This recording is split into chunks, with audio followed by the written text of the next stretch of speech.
Hello and welcome back to Everybody Loves Raiken, our 5th edition live play that meets on Tuesday nights.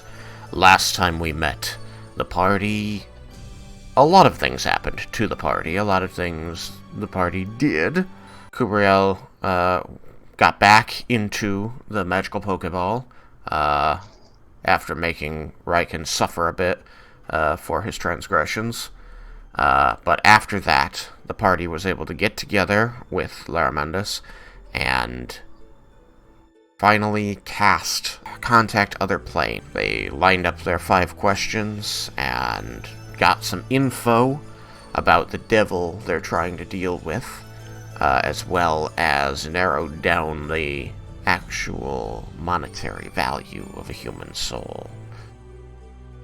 All of their planning and questioning and researching, discussing, has come to a head as the 7 of them gathered together to focus the awesome power of an entire group of level 20 adventurers, many of whom are skilled in the arcane, and by sacrificing their inspiration points, we're able to bring the difficulty class of contacting this particular devil with an 8th level sending spell low enough that Laramandus could succeed.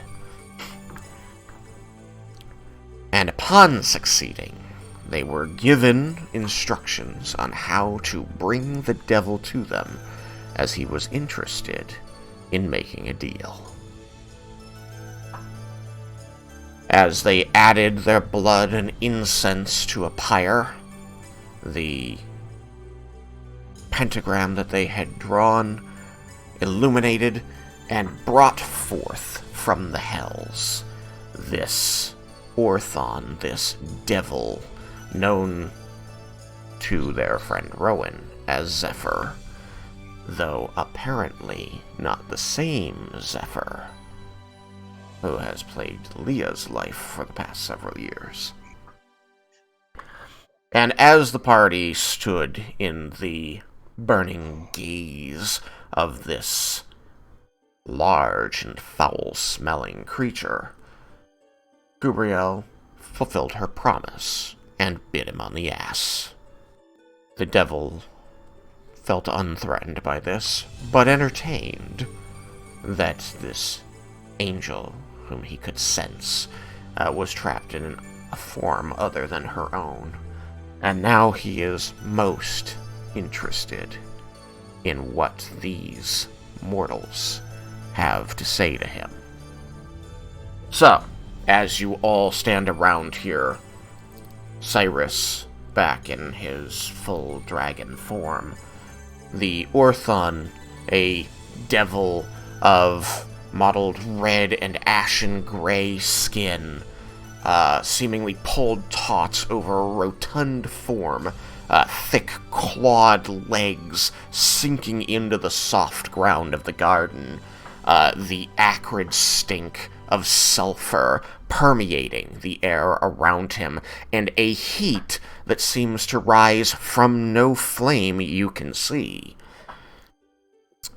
He is possessed of large claws, large wings, and hung on this metal chain belt of burned iron.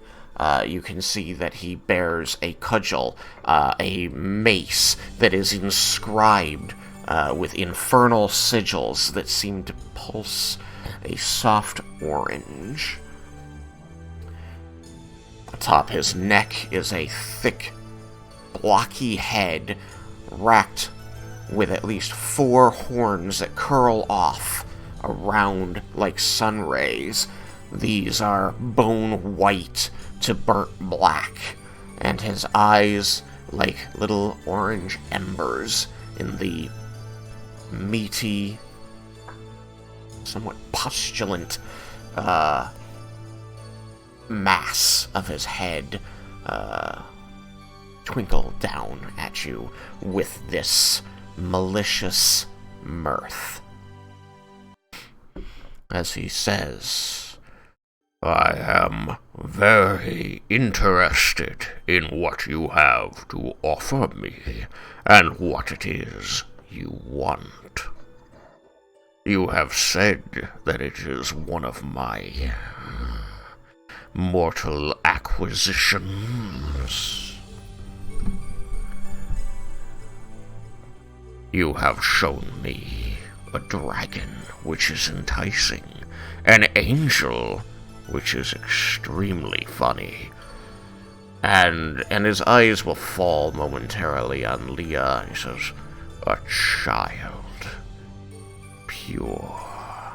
Lovely." And you kind of see this large claw come towards you, its fingers curled back toward the owner as though he would brush the side of your face with the back of his fingers, but he stops a distance away from you, merely a threat of this caress, and that grin spreading across his toothy, tusked mouth. But he stops, and you see that curl of his lip deepen. He says, "You are not pure, are you, girl?" Depends on what you mean by pure. I love mortals and their caginess and their secrets. They're delicious. But no, you cannot hide this from me. You see, we of the Hells recognize our own. Recognize that aroma of the depths. It is weak on you, but it is there. Tell me, what have you seen in the flames of the Hells? Only pain and suffering. And that curl deepens further. It says, "Magnificent, isn't it?" I'm giving Narmer this worried look.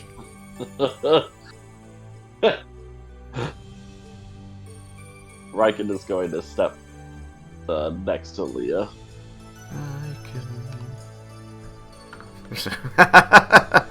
I'm just gonna need... So yes, Raiken, moves over, placing a hand on Leah's shoulder to push her back just a little so that he can be between her and the devil. Yes. And he's going to kind of watch this happen. He stands, probably 12 feet tall, massive creature, so he's looking down, even at the tallest among you. And you see that grin kind of twist and lighten and deepen in turns, as he seems to be kind of figuring out things by watching for these few seconds.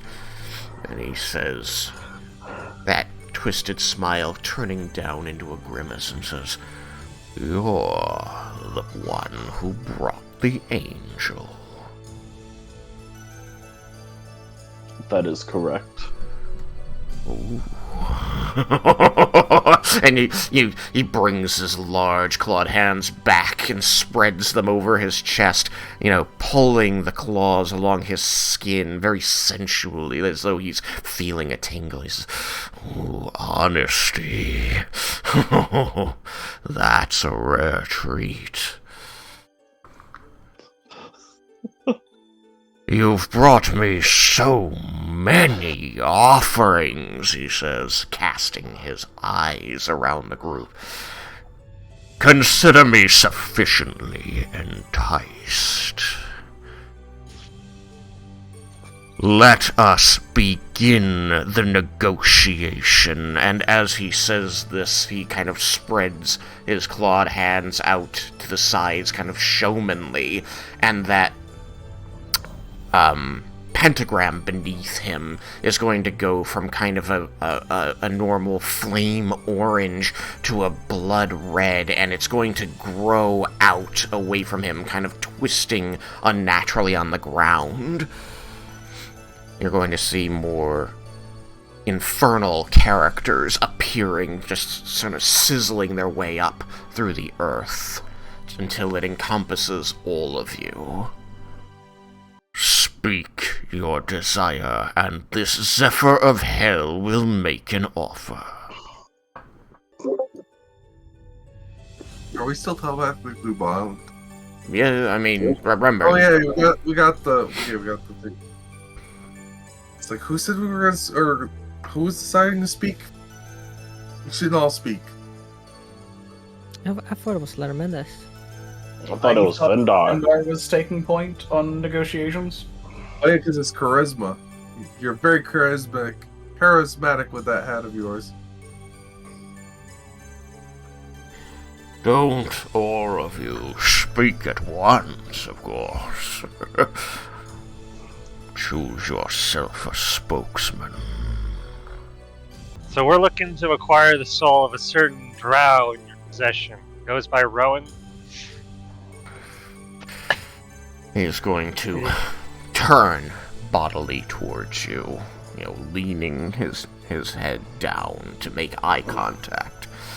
And he says, "You will be the spokesman for your group and make the offer." Yep. He's going to reach forward with one of his large claws and say, "Take my hand, then." Let's say we're not intending to offer our souls. We have some unique magical items that we have this thing called residuum. That is... His lip again curls and his mouth hangs open in a broad grin. He says, "So I have gathered. But one does not reach my rank in the Hells by simply entering a room assuming a deal will happen. You will take my hand, and we will make a temporary pact. A promise, we'll call it, if that is easier on your soul. Alright. All parties involved will agree to the terms and conditions and uphold them, and all parties will leave whole and intact and alive." Alright. And I'll take his hand. The symbols on the ground are going to jet flames of deep crimson into the air, seeming to acknowledge this agreement before burning down again to a low simmer, let's call it. This is very good. Then you seek one of my pets, a recently acquired one, no less. And I assume this means you've known them before they entered the Hells. Yes, we are acquainted. Then you are probably aware of the vintage of this particular acquisition. I acquired it from Tiamat of Avernus, and I am loath to part with it easily. Well, we have some powerful magic and items that we are willing to part with for it. Things that you probably can't obtain in the Hells. Bring forth your offerings that I might see them with my eyes, although I am disappointed to hear that perhaps this dragon soul is off the table. And so we have all the residuum in a separate bag, right? We would have had it separated out, and I think Vendar would have the bag since he was the intended point person. This here is residuum. Pure concentrated magic. Pure concentrated magic.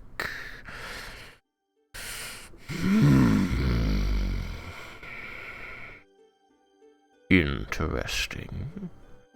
Limited, however. Not a soul for which you trade.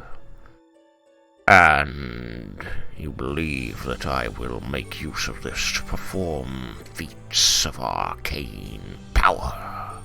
Yes.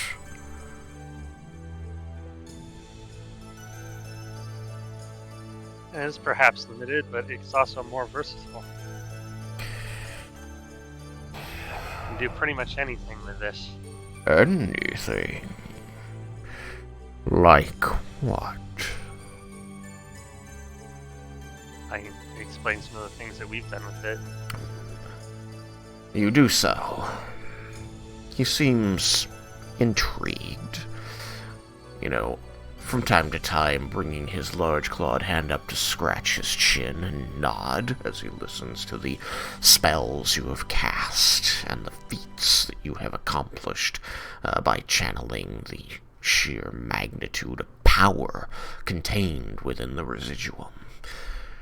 Would you bring up the freeing of Zentharamil, since that was one of the first things you ever saw Residuum do?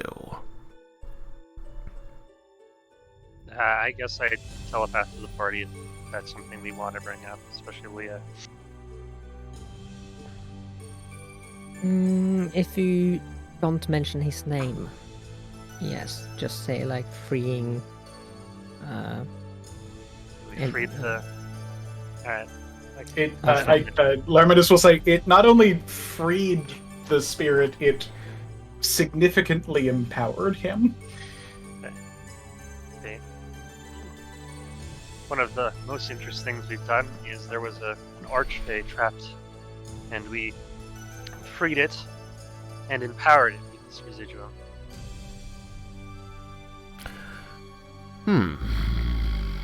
That is interesting.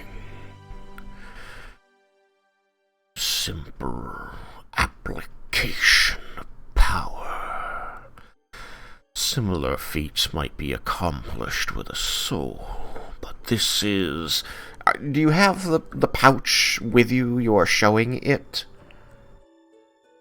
Yeah, it'd be in my hand. Okay. So you'll see him kind of reach out, not toward it, but over it, as though feeling it for warmth or something like that. Is the gist, the feeling you get from his gesture. And say, but it has no soul, no body to it. There's no pain or experience within. Interesting. What else do you think this Roen is worth? This is an extremely limited resource, and we're offering a large amount of it. But to entice you a bit further, I'll pull out a stick of dynamite. This is a new invention. Nowhere else in the world will you find it. Really? I mean, he's going to kind of like bend lower and seem to squint at it in your hand. And you're going to see those nostrils flare a moment as he takes a breath. So, smells a little like home. I want to be careful. It's flammable. It is, This is an interesting thing, but it seems the type of thing that either I could find the equivalent of anywhere in the Hells, or would simply be of limited to no use to me. But I you mentioned can you- produce more of them. Yes, there's more where this came from. And Are there other interesting things that you, human, have learned to create? Human? yeah, it's interesting that he still sees me as human, apparently, or is that just a mistake? That was a mistake. Okay, You're a dragonborn. I am a dragon. There are no humans here. I know, it's weird. Forgive It me. is weird. Dragonborn. I know how to make many types of poisons and other alchemical substances, but so far this is my crowning achievement. Indeed, I assume that it is so...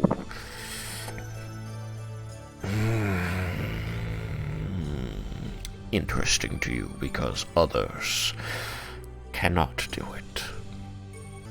That is a part of it. But you might be interested to know, with just the unrefined version of this, was enough to kill an archdevil. At that, you see him kind of lean back, straightening up, and kind of eyes going a little slitted. Says, is that so? Yes, I'm a champion of Tiamat, in fact. A champion of Tiamat? She produced an archdevil. There can't be truth in that. Well, there She's is. barely an archdevil herself. Well, it was certainly at least a very powerful devil.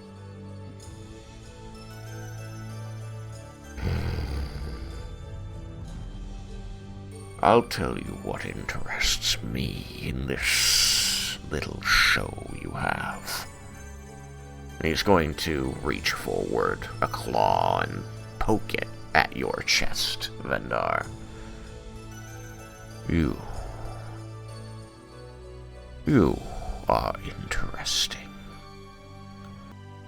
You said you did not want to barter with souls, but I could give you a place of honor in my collection.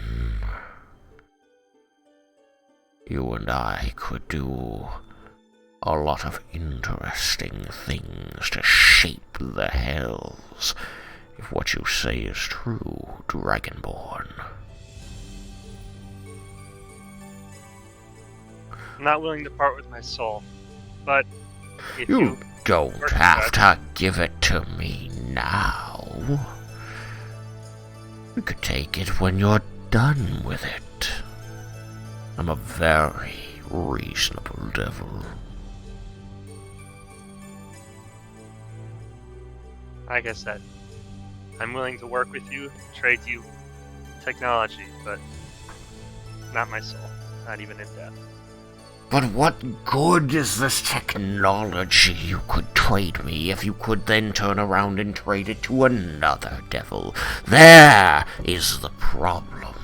If I am a collector, my collection is not unique. If I have use for you, I do not own you and cannot use you. That is where your value lies to me. Your contracts are binding, are they not? They are... I'm willing to make a contract so I won't give technology or in any way produce anything for other devils. You're going to see him kind of lean to one side and fold his arms, one across his chest, the other up under his chin. He looks very surprised by this tack. He says, "You're wanting to become... You wish for me to be your patron and for us to have an exclusive deal on what you produce. Is that what I am understanding?" I would still use this for my personal benefit, but I wouldn't give it or trade it to any other devil. Interesting. He's going to turn to one side, steepling his fingers as though thinking deeply about this offer. Such a contract would be binding for life, you understand. You would never be able to offer such a deal to another devil of hell. Ideally, I won't be in the position to need to ever again, so... You seem young. A lot of things could change before the end. If I have need of a devil, then I'll call on you. I would require proof.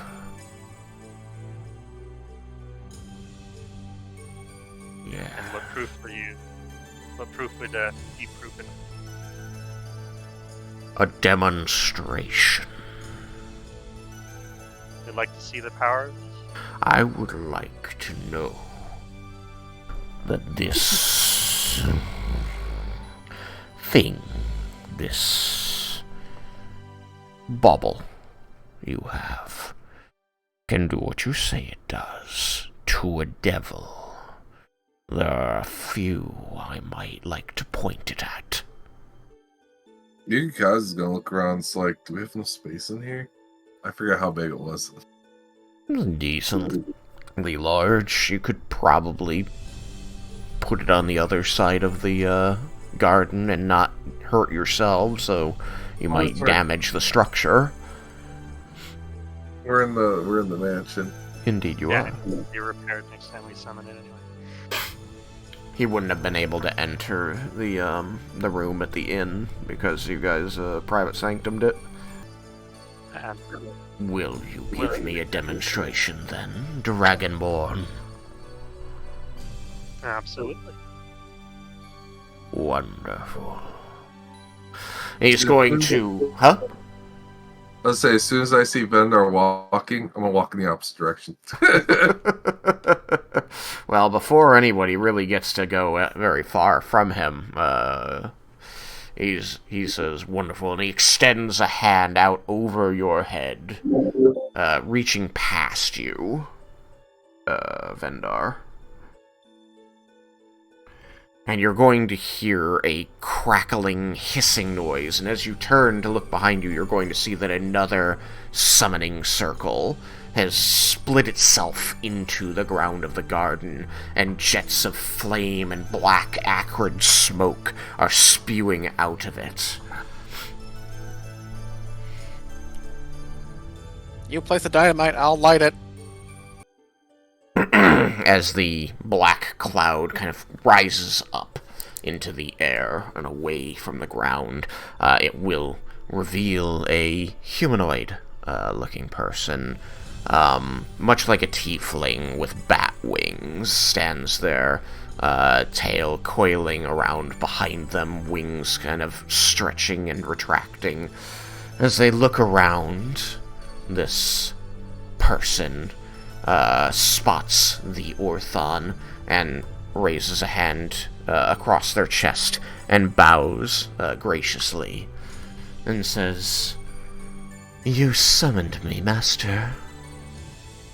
The Orthon splits that unsettling, tusky grin again and says, "Yes, my Gale.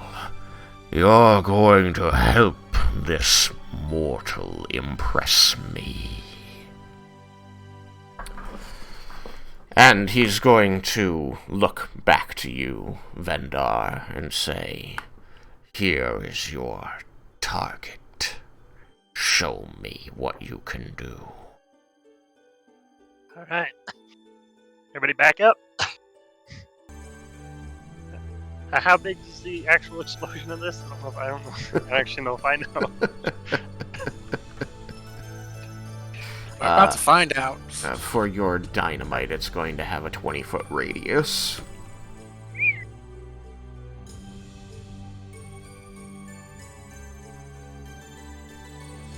It's a burst 9. And can I confidently throw it on her space from 20 feet? Burst 4. Burst 4. Confidently throw it? Do you need to? Or should I just go give it to her?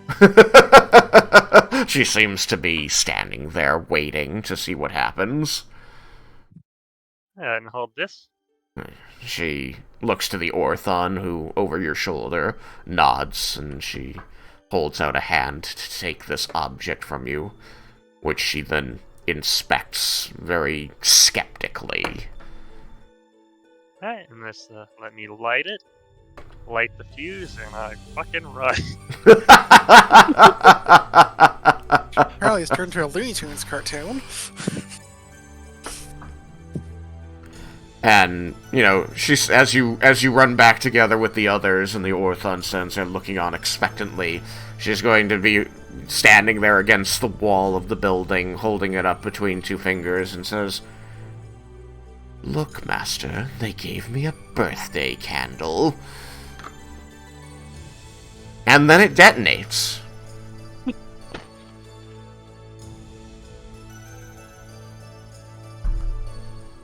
The area shakes with the force of the blast, and the stone of the wall behind her cracks all the way to the roof. When the smoke clears, there is a dirty crater in the ground, and you can see into the sitting room through several places where chunks of stone have fallen away from the blast. And Laramendus, you can see several of the unseen servants, bending over and inspecting the blast and shaking their heads. This is one of them sighs. There is no sign of the devil. Now that's a boon. And you're going to see that the Orthon's eyes are wide and glowing as he looks at the destruction you've wrought. And after a few seconds, he's going to scratch his chin and reach forward toward the blast. And you're going to once again see the ground open with those sigils, and the same devil is going to burst forth from the earth. And after a second, he's going to say to her, "Well." To which she will, twist her neck, and you can hear the popping of bone within it. She says, "Quite unpleasant, Master. Sent me straight home." And he's going to nod approvingly and swipe a hand down, and you will see her fold her arms and disappear back into the earth.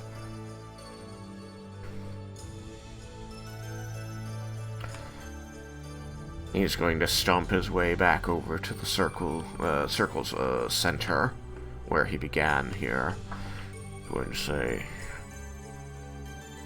"Consider me sufficiently intrigued, Dragonborn." I thought you'd be. It is, nothing like this, not anything this world has ever seen. There will be one further caveat to our agreement, should these be our terms. And that would be? You would provide me with whatever I ask for from amongst what you currently have available, whenever I wish. And you will not hold back should I demand it. I accept that you are creating these things for yourself. But our deal would command you to surrender them to me should I ask. And when I ask, I will come seeking perhaps one, perhaps 5, perhaps all of what you currently hold. I think Laramendus will telepath. You will want to make certain, as part of this arrangement, that it is limited specifically to the dynamite, and not whatever else is in your possession. As long as it's only the dynamite. You're going to see his face sour. He says, "But you are so much more than this. You will create so much greater things, I can tell. I do not want your magic items or your friends. I want the product of your mind. All of it." We can always work out more terms in the future. I will not limit myself to just one of your great works, O master artist of the material plane. If you have created it, then I demand access. That is my term. And that could have a lot of implications in the future.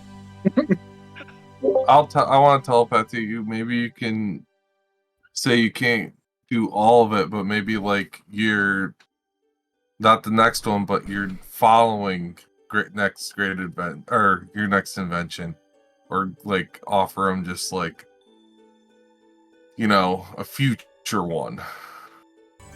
Well, what do you guys think? Should I make the deal? I'll ask this telepathically. Limiting it to him being able to request things that you have created is a much more reasonable limitation than anything that you own. Okay.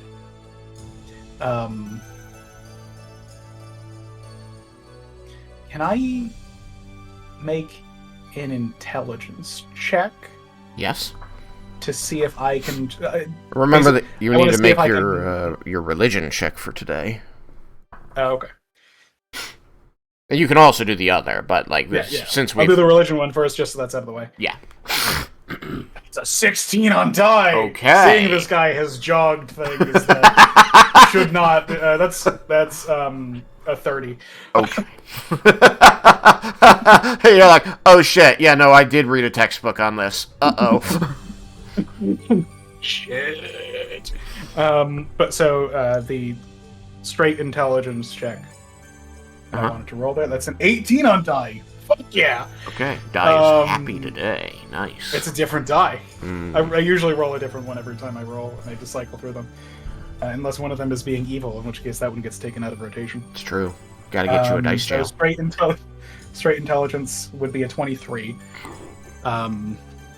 Basically, I'm trying to think of suggestions and like modifications of the phrasing that might be more palatable to Vendar. Well, given that the devil has made clear that what he's interested in is it's not just this mortal creation, but this mortal's ability to create. You could, if you were trying to skew things a little bit better in your favor, but while acknowledging that he's kind of made the one demand and limiting that's going to be hard.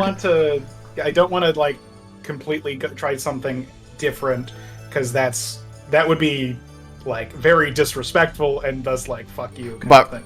Like just trying to like. But in that vein, like he has said he wants access to everything Vendar has created. You could say everything less one, so that Vendar always gets to keep something he's made, which is he may go for, he may not.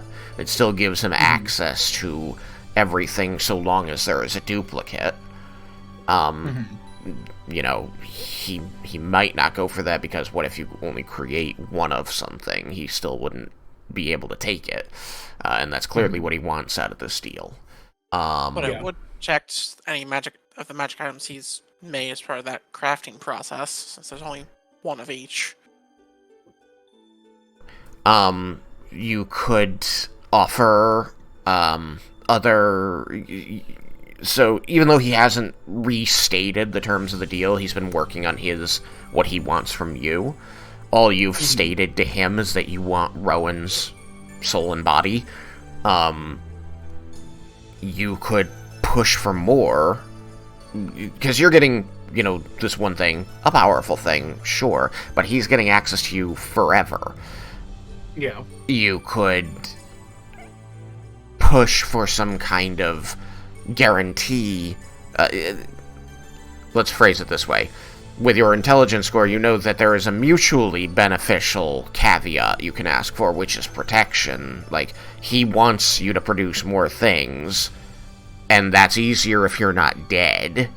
So, some level of at least a guarantee of protection from something, if it's other devils, or if he'll have minions that come to aid you, or something like that, to protect his investment, but it also serves to protect you. Like, something like that could be useful. You could exclude things Vendar's already invented, and only promise him whatever he comes up with from here out. It's a risk if Vendar doesn't invent anything new, and he'd probably be smart enough to see that, but he also seems pretty well convinced that Vendar's the type of person who will keep pushing the envelope. Yeah. Yeah.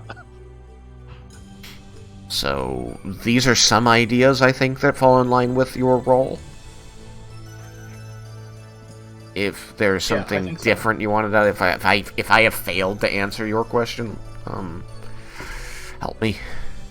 No, I think that pretty well addresses what the role is for and the number for the role. So Lara Mendes will convey that but Vendor is aware of the stuff that we just mentioned there as things to modify the deal to maybe make it more favorable.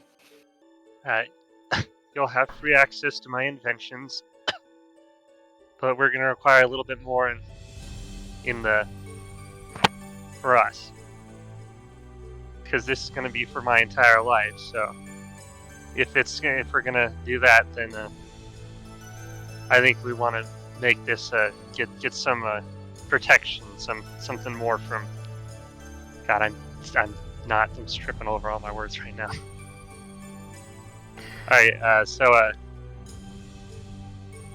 if you help keep me alive, when I'm in danger, you help protect me, help protect us, then I'll agree to the terms. You'll have free access to all of my inventions. He's going to close his eyes and seem to think this over and say, "Your proposal is that I give you this drow, this prize from Tiamat, and in exchange you will give me the access to your inventions that I demanded, plus protection should you fall into danger from forces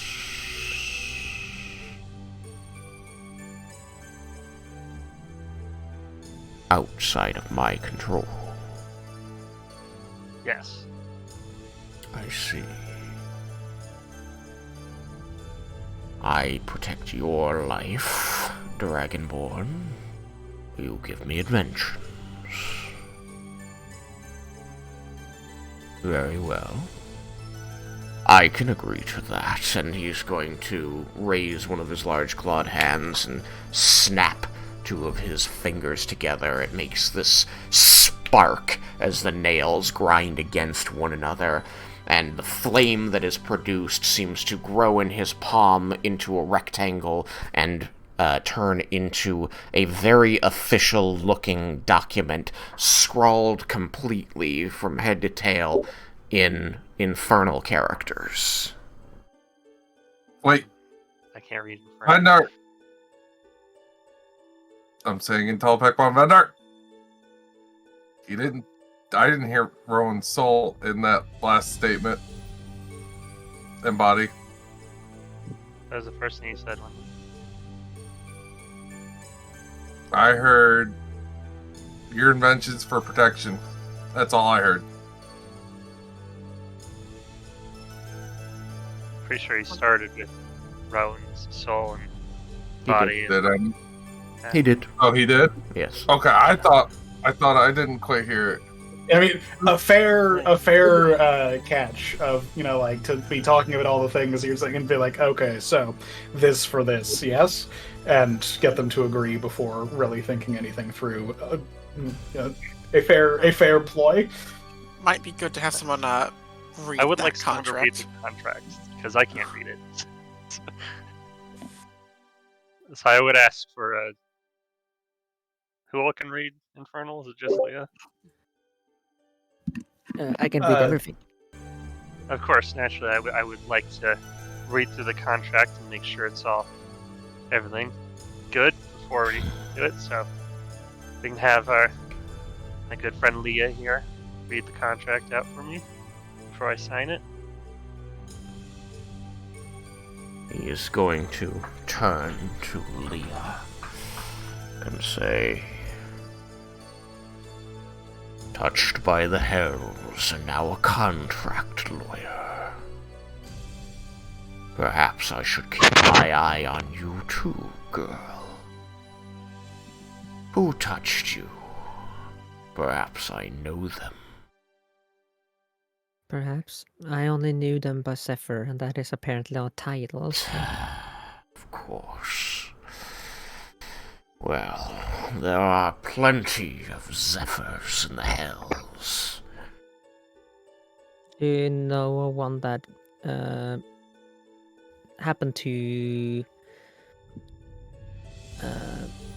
remove an Archfey from his post? A lofty ambition, to be sure. Not usually undertaken by the generals and captains of the armies of hell. Interesting. He's seeking to become a god. Very interesting.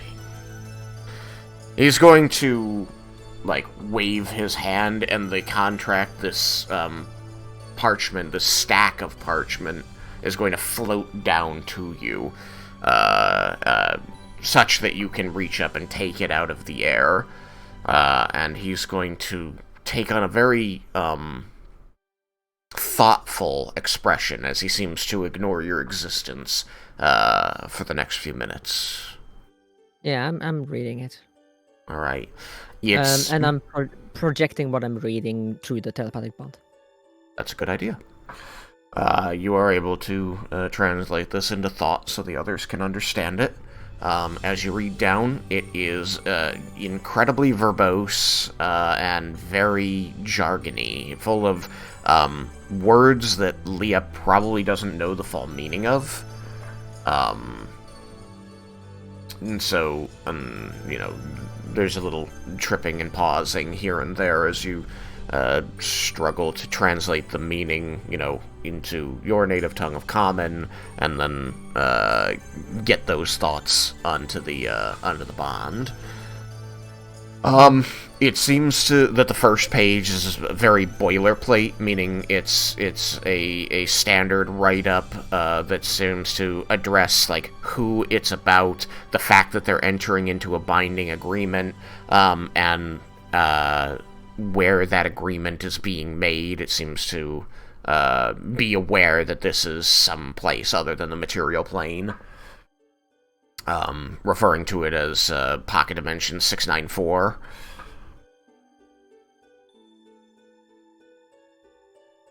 The second page goes into the details of the property that is being exchanged, starting with that belonging to the Zephyr, specifically listing off Roen, his body, his soul, and his history. And then for Vendar, he is named as the Red Dragonborn of this place. And you can see that there are blanks there for his name to be filled in. Seemingly there's an expectation to do that. I mean, that's how contracts work.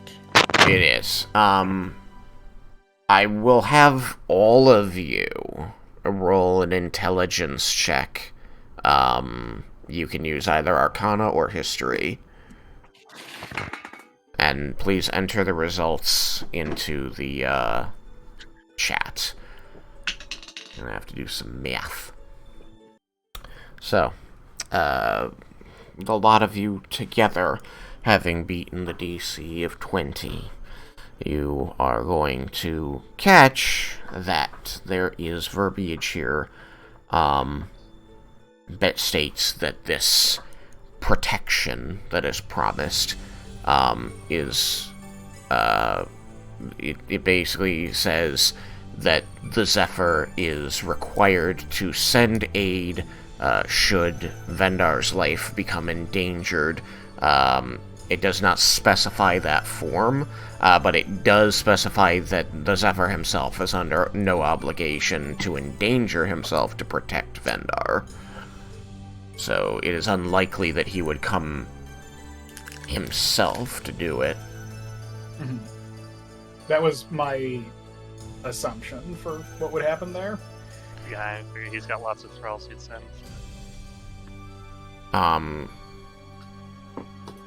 There is also a statement in there that says, should Vendar perish of unnatural causes, the Zephyr is only required to wait a minimum of 1 minute before he is allowed to attempt to be the one to collect the soul.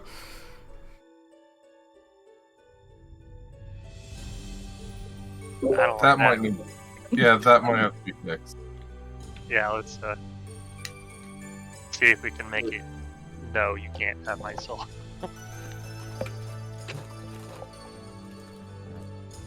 Here, to make no attempts to collect my soul. The Zephyr is going to,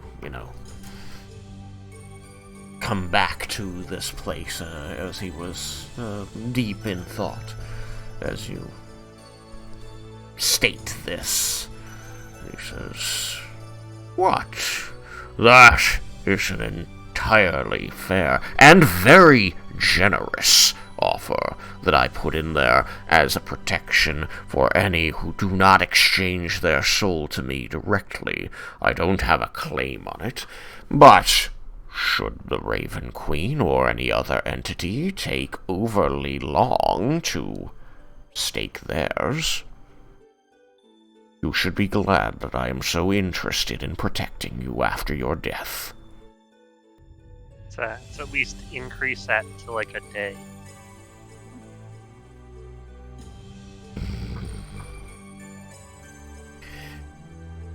Day on the open market is dangerous for souls like you mortals. Well, we frequently end up reviving each other when we die, so I would like opportunity to do that. I will give you an hour. My soul should go to Saiyan. You're gonna see that face of his sour again. He goes, "Cyanide? Who worships cyanide? Boring. Not even cosmopolitan. Give me something with some flash, some pizzazz. Cyanide. Look. How's an hour sound? Your soul's going to be long gone by the time an hour rolls around, and if it's not with Cyanide, and it's not with me, I think you'll be pretty displeased. I think that, if not Cyanide, I should be your second choice." That's awesome. what other people think. I think that anything other than Revivify takes an hour to cast. If you make it at least an hour and say 20 minutes, gives us just a chance to use things like Reincarnate, like we had to last time.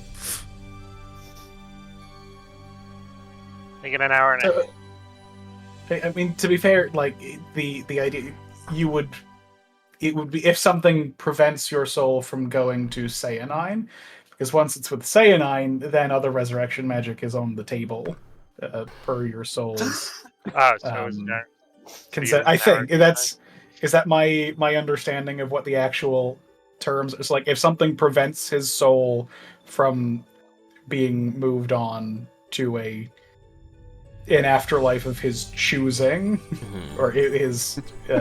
You mean like deserves. if you gentle repose him? God, yeah, I suppose if you wanted to fuck him over, just immediately gentle repose him. Oh wait, shit! Did I just hit my hand?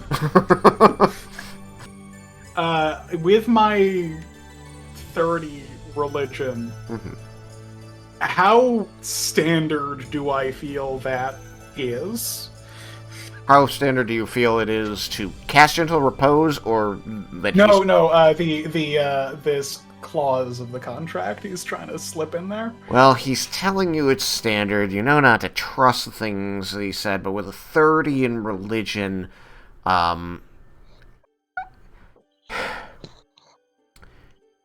it is a way of staking his claim, but leaving it up to chance. So you know it's a little underhanded, but that window is enough that he's likely to lose out on it.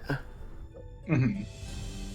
And extending the window past a minute only increases the odds that he loses out on it, because it's not stopping anyone else from laying a claim on that soul. Just him. So Laramendus will convey that. Okay. Make it the hour. Very well. You should hope that one of the two of us gets to you first.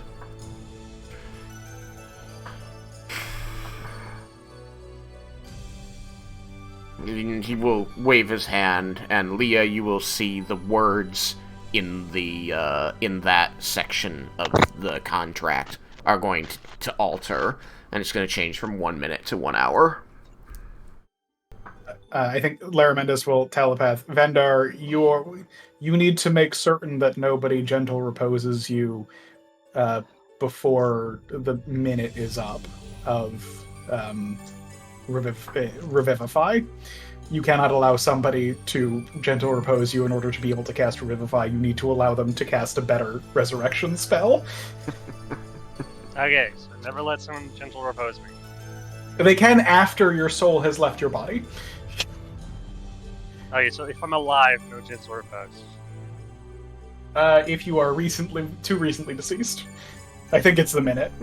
Or it might be 3 minutes. I don't remember what. How what am I supposed to stop? I guess just tell people in the future don't gentle repose me until I've been dead at least a minute. You gotta wear a bracelet that's like a DNR. I'll make sure everybody close to me always knows that. It said do not resuscitate. It says It's a DNGR. Wait at least a minute before you cast this. Why does this wrist say danger on it, but without the A? But with your 20s, let me see here. What other pitfalls might a devil have popped in there?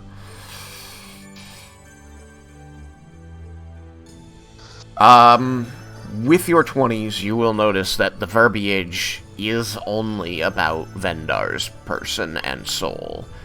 No one else is protected by this clause.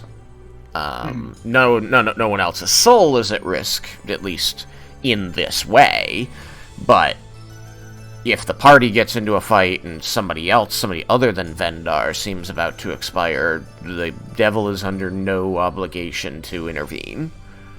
Yeah. And no one else is creations are also on the line. It's only Vendar's creations that are on the line. Yes. I'm okay. I'm okay. I'll be like, I'm okay not having protection. Okay. And there is no residuum on the line. There is no residual. He seemed not very interested in it. Okay. I'm glad he was interested in the dynamite. And you guys thought he wouldn't be. I knew. I knew.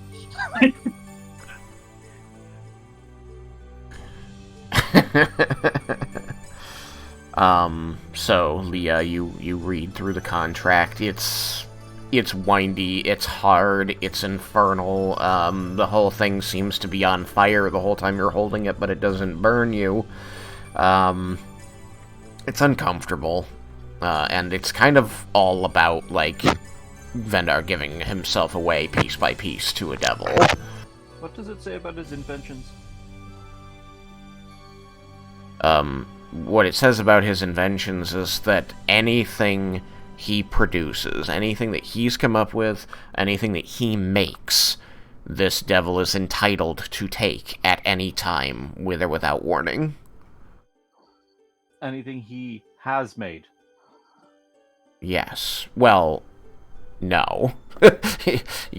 This is from here, anything you have now, anything you will do. All of it. Until he dies. It's very specific about that. Did the verbiage get... Oh, sorry. Suppose we can make it so he does have to actually tell me when he's coming to take shit. Yeah. No, the verbiage didn't get changed, Derek. That was... Limiting him to stuff he is going to make was something I suggested to Sam, but it was never suggested. I know that. But when Vendar had negotiated after that point, the verb had changed from creations to inventions. Is that still the case? Because other words includes things like, kids. Yeah, I wouldn't want it. It says anything he makes. Can I see that written down? It is written down in Leah's hand. In Infernal. No, I mean, can I see it written down? Do you mean you want me to write it in the chat box?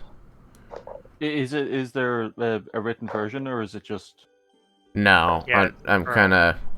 I didn't know what you guys were going to do, so I didn't, write up a contract. I'm doing it now in my brain. But I will write something down now. Yeah, I know. I wanted to convey that, this thing is just all lawyer speak, and I felt like it would be a disservice to that to simply write down, the bullet points. Or, would that mean if I make something and sell it to somebody else, you would be able to come and take it from that person without...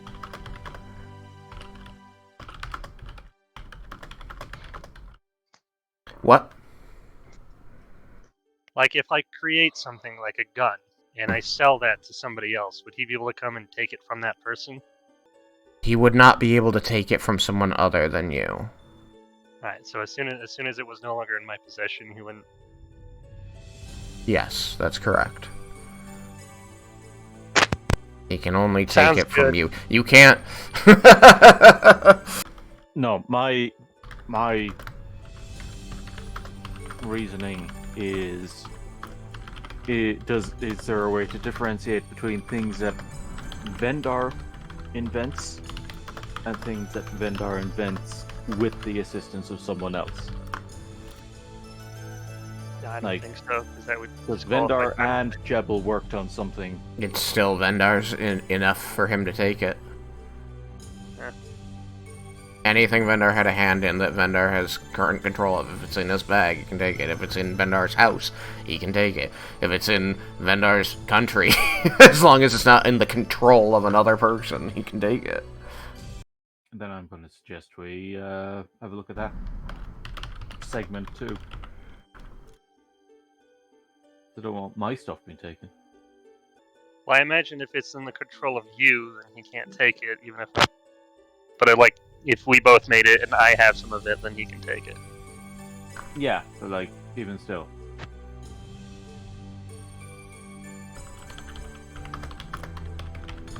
I figure if Jebel worked on something, he doesn't want it in the hands of a devil. Because of some legal speak. Anyway, what I've entered into the chat is the bullet points of the current agreement, which states, Sorry about that. which states in short, Orthon Zephyr is to give the following: 1. Roen, soul, body, history, into the care and control of the party, represented by Vendar.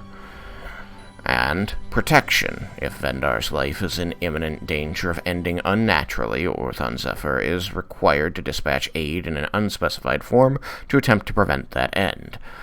In exchange, Vendar is to give any ideas or objects produced by Vendar's efforts, physical or mental, personal or instructional, past, present, and future from now until his natural death, and they are to be made available to the Orthon Zephyr up to and including complete stock at any moment the Orthon Zephyr desires.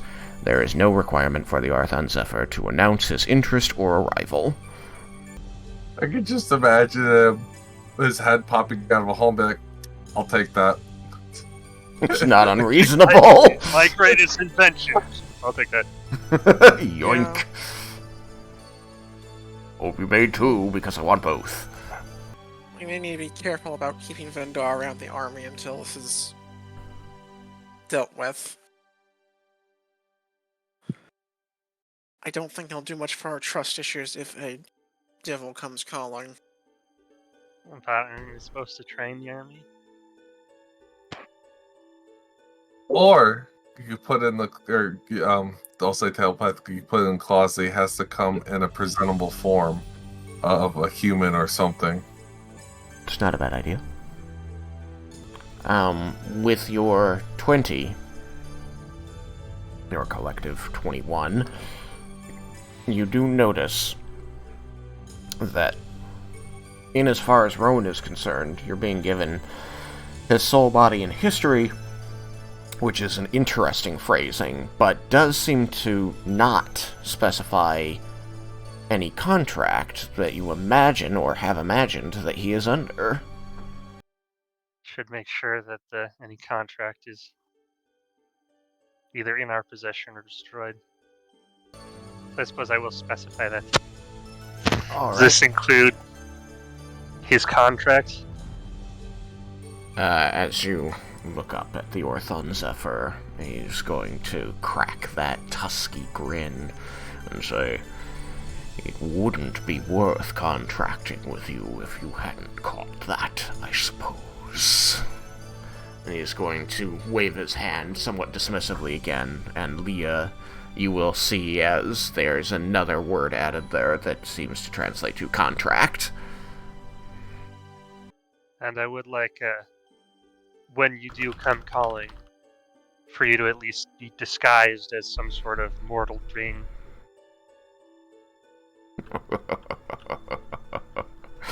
Worried about who might know that we are fraternizing, Dragonborn?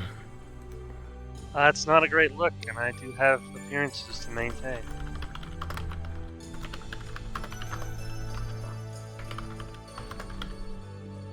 True, the telepathic bond. Don't insult the devil.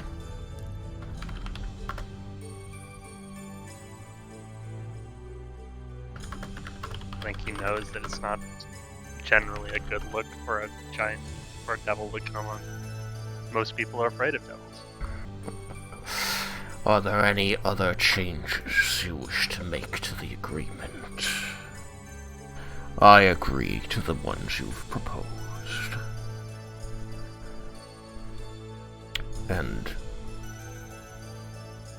Leah, he says, like, letting your name hang in the air, can verify that the verbiage has been updated in the document. I'll check it. I've made the changes to the gist that are noted in the pinned message. added that he is required to wear a humanoid disguise, and that you are also receiving control of Rowan's contract. Has anyone tried to clarify, like, what it means by objects or personal? No one has asked those questions.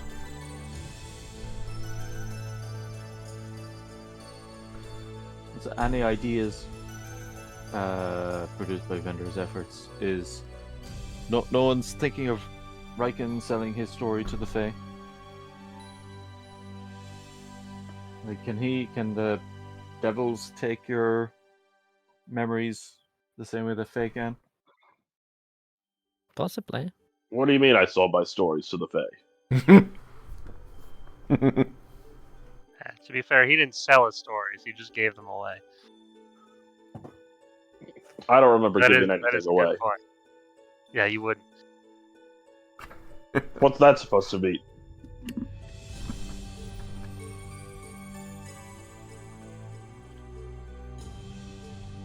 But yeah, that is a good point. What exactly do you mean by ideas? Is it? We've had some dealings with the Fae. Are you gonna? Is that like take my ideas from me and so I can't make them anymore? I feel like that wouldn't undermine it, but It's apt that you bring up creatures like the Fae, because it wouldn't be good for them, for me, for them to be able to take your ideas. But no, this specifically isn't about them per se. It is, as you say, your ideas. Things like this. He, like, gestures vaguely at you. The power you demonstrated. What did you call it? dynamite. This dynamite. From time to time, such creative creatures as yourself, Dragonborn, have dangerous ideas. Powerful things that perhaps are too risky in the wrong hands. I would say that it isn't often the case, but from time to time, it might be necessary to make it so that these ideas can't be acted upon, lest they endanger our agreement, our future together. And I intend for us to have a long future together. So you're saying if you don't like one of my particular inventions, you can prevent me from using it? If you want to put it cruelly, yes. We wouldn't want you coming up with a way to kill me, when there's still so much we can gain from one another.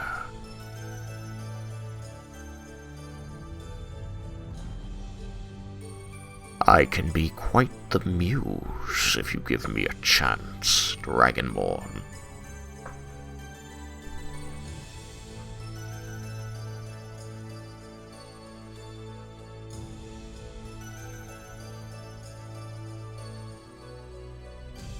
But I you guess, see how this is a step to protect myself and my investment, can you not? Suppose. Seems like it's a bit broader than it needs to be. Then offer. How would you modify this line? Perhaps I will agree.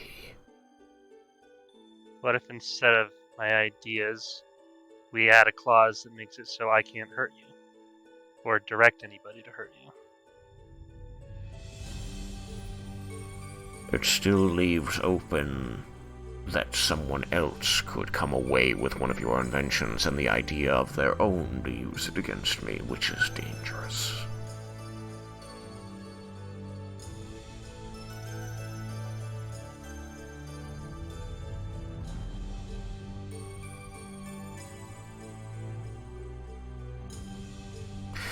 However, perhaps I will agree to this. I might agree to removing the stipulation that your ideas belong to me, so that your thoughts remain yours, if you would agree to a gag order.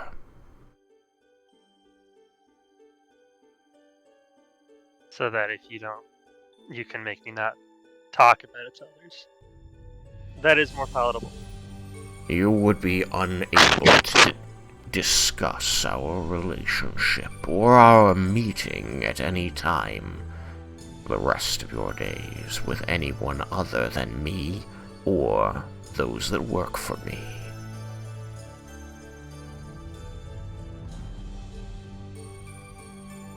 What about those of us here?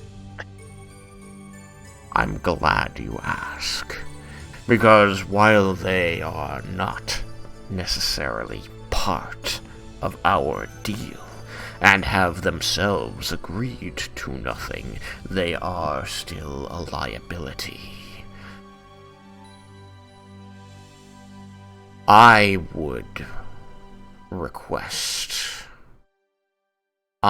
put forth that in the case that I am not in control of your ideas, as the line currently exists, that your friends will have no memory of this meeting, and I will not touch their memory further than that. It will be written into the contract. Their names can stay out of it, but those affiliated with you at this agreement, at this signing, will not have any memory of it.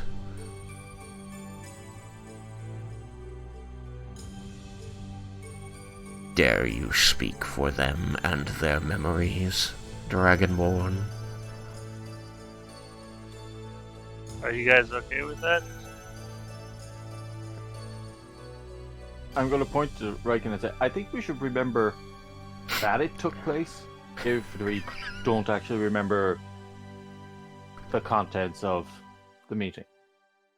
It would be hard to explain how we got Roen otherwise. How about we can remember that this meeting took place, but not any of the contents of the meeting? That would still leave an empty spot explained by talking to a devil, which often leads people who have lost their memories and think that it's the devil's fault to seek out the devil to try and get those memories back, which still puts me at risk. Good point. How about we remember that we voluntarily gave up our memories? I like that.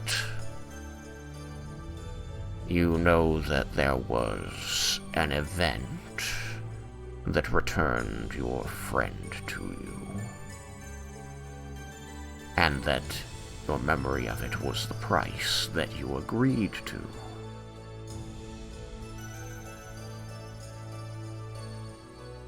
I could write that in.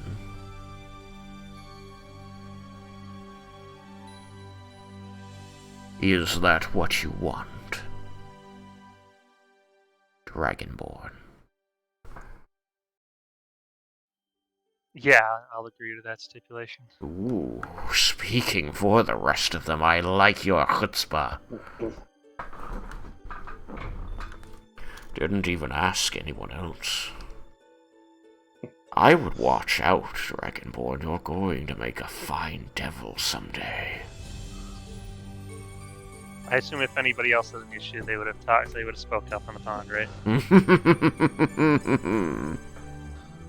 Raiken is also going to look at Shovel and be like, "Why are you pointing at me for?" Joe will just like pointedly ignore him.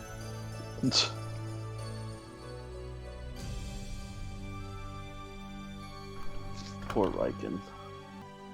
All because Aramindus didn't tell him. Oh, look who's back. Agreements are being made on your behalf. I heard- he wasn't here. You okay with it?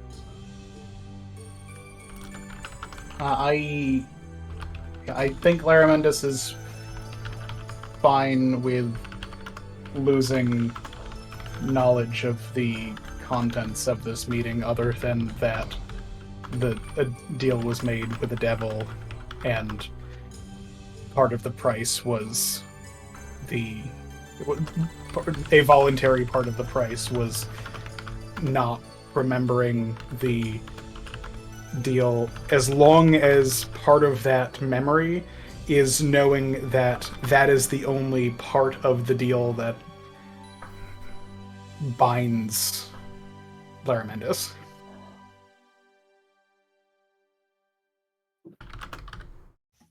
Okay, I will stipulate that. I am a little worried he's just going to continuously come and take every new thing I invent before I can do anything with it. That is what you're agreeing to. He could do that. Yeah. Or if we could add in, he can only come take, like, every week or something. Like, once a week. Are you gonna propose that to him as a modification? Alright. Under the current deal, it would be, you could essentially take any new thing I invent immediately after I invented it. That is correct. And you could take all of the stuff I make before I could have any chance to use it. Still correct. So I would propose maybe making it so you can only take once a week, so that I have a chance to use my inventions. No. It would still... Maybe a stipulation that you can't take all of it, but 80%? No. No? You will have to trust that it benefits me to let you keep developing new things, more than it benefits me to take everything you make the moment you do. But I reserve the right to do so. I wouldn't want you getting smart with me and doing something regrettable at a time you prevented me. Understandable. And I suppose if you were to just take everything I made as soon as I make it, I would just stop making things. So Exactly a risk that I run in doing that. And I hope that you know. I hope you assume that I am more intelligent than to do such a thing. I would not want to win such a prize as you, only to break it the moment I had it. sure, this could be a very mutually beneficial agreement. I think it could, and I'm glad that you're beginning to see that. Let me illuminate that for you. Think. What is one of the difficulties in your artistic endeavor to create new and never-before-seen things as this dynamite? I make them for a purpose. I made this dynamite to help me fight dragons. Yeah, not the purpose. The challenge of making it. The one hurdle that you can't overcome simply by being smart.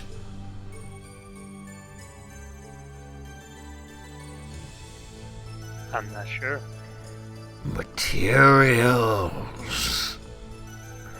Huh? You need materials to make anything. And imagine what the hells can provide you. Ooh, Just that- as I have access to what you make. You would have access to my resources. For what you make benefits me in ways my resources may not in their current form. That's a good point. Do not limit your vision to the words on this page. What we are entering into, Dragonborn, is far greater. I want to build something with you. We will be partners. I assume I'll have some way to contact you then, because at the moment, I require the very powerful magic of my friend Laramentis. He seems to, roll things over in his mind for a moment, his expression rising and falling, and before he kind of rumbles out, it should probably be obvious that now that I am your patron and am contractually obliged to my access to you, there will be few places you could go that I could not follow, so to say. I will know when you have need of me, once this is signed.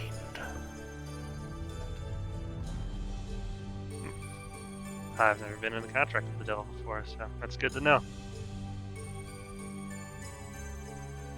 It isn't often that I deal with groups such as yours. But you are interesting, and that has made you valuable. So I am prepared to make some changes to the way I usually deal with mortals, out of respect for your unique offerings, at the risk of laying too much flattery upon you. I am excited to see where this relationship takes us. Oh, I have ideas. Oh my god. Out of character, Amarantha is officially screwed. It's never gonna be the same. I mean, first the Hells are screwed. You didn't know what he's gonna do. I think he has a pretty good idea of what he can do. The rest of Hells has no idea what's coming. All of his enemies don't know who Yeah, they're gonna be in for a surprise. Before my memory gets wiped, I am going to make one telepathic suggestion. If you ever get annoyed of him constantly taking the things you make, you could consider teaching other people to make the things you have ideas for. I Something imagine to I'll keep in have mind. to do that when I can't produce it all myself. I'll end up having to make factories and stuff to mass produce shit. What's a factory?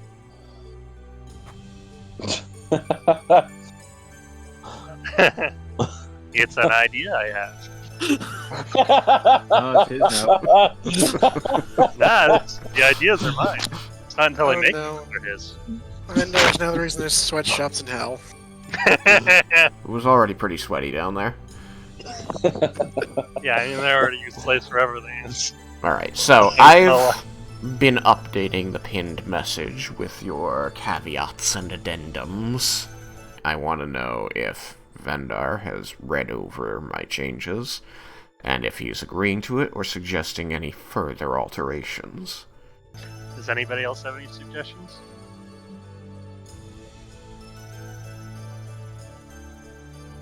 All of you are aware of what it says, as Leah's the one holding the contract, can see the changes and transmit them to the bond. Yeah. Alright, I'm not hearing any hole-ups, any waits, any don't-do-its. Looks as good as we're probably gonna get. Yeah, I think I'm good with this. No one else has any suggestions, and I think we're ready to sign. Nope. I don't think this actually say that he can't take things that are in the possession of other people. It does not.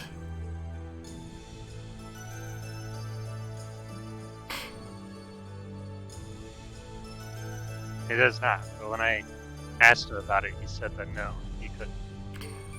But if it's not written down, if Yeah. it's not in the contract, Alright, then we should add to the contract that it's only things, once it's out of my control, you can't take it from others.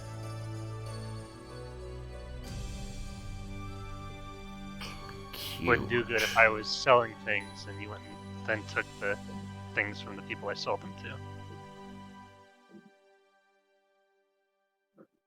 Very cute. And this is why I wouldn't budge on that other one you asked for. Can't have you divesting yourself of all of my things every week. Yeah, makes sense.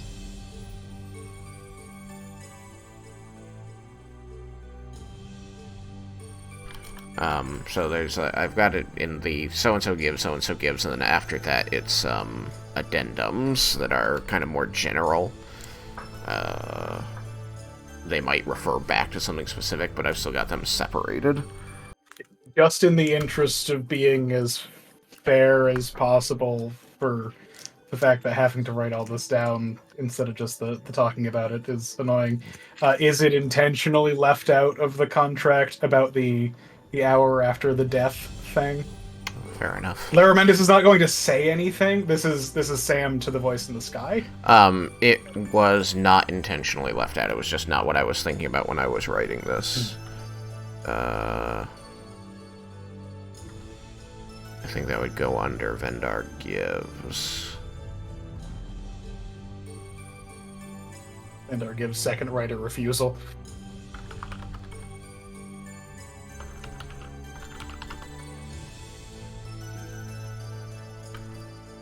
But yeah, I only ask just because if we're going to use this as the, like... That's not the under Vendar wording gives. of the That thing. is actually under Orthon gives. Is it? Yes. Does it need to be specified a period of 1 hour from the perspective of this planet, the prime material plane kind of thing? Or is that... Would there be, like, other words for time in... I think the assumption is that it's utilizing the prime material plane as a point of reference, but it's mostly just because, like, I'm trying not to bog things down with minutia like it's that. Entirely fair to say, like, the contract probably specifies it, but, like, we don't need to have, 5 sentences to define the prime material plane for the purposes of the contract and other such things. That's in page 7B. Yeah. Anyway. I am kind of curious, and since, they're not going to remember, and no one's going to, and I'm not going to be able to talk to without anybody, is there a name I can call you other than your title? Once we fully agree to this, we will know one another. It doesn't say on the contract. It will. There are blanks for both the Devil's name and Vendar's name, but they do look like they're to be filled in. Yeah, it didn't pre-fill. Makes sense. Yeah. Okay. Right now, they're just, like, titles, like the Dragonborn and the Orthon Zephyr. I've put in Vendar, because that way it's not confusing who I'm talking about, and I've left the Orthon Zephyr there because that's what it would say for you guys right now. Okay. And if there's nothing else, I think we're ready.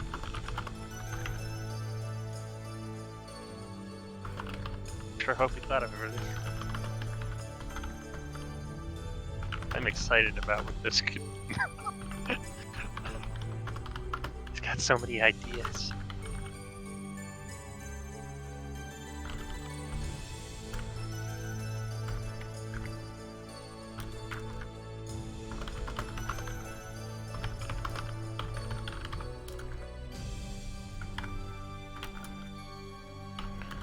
And then I've just added a boilerplate final statement there. Basically, so that you have your full understanding that this is the way these hell contracts work. They act as title deeds. They are owed to the holder. So if the holder changes, that's why he can simply give you, as part of what he's agreeing to, the contract over Roen. You will be the controller of that contract at that point. He is going to be the controller of this contract once you agree to it. So what they're saying is that we own the Rowan after this. You do. That's still worrying. Is it just Wendar that will own Rowan? According to this, he is free to do whatever he wants with the contract once he has it. But yeah. So he could theoretically give this contract to somebody else? Mm-hmm. He could theoretically give it, bargain it, barter it, or make it part of another deal. And then you would not be in this particular relationship with him. You get the feeling, I will tell you, that he's not interested in doing that. Yeah, I don't know why he would. But who's to say that won't change? Yeah, I kind of add the stipulation that he can't trade the contract. That the contract is only valid under his control. Nah, that's no point, is it? Are you worried some other devil won't be as kind to you as I have been? Because that's flattering, honestly. Well, we're building rapport here, partnership, and I don't know if I want the possibility. I never know what may happen in the future. One of your enemies might get the better of you. It's true. Though you should certainly not try to find some stingy way to deny me my right, which might cause me to lose your contract to someone else.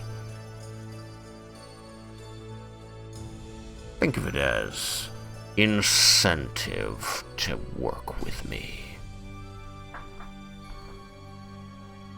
Alright.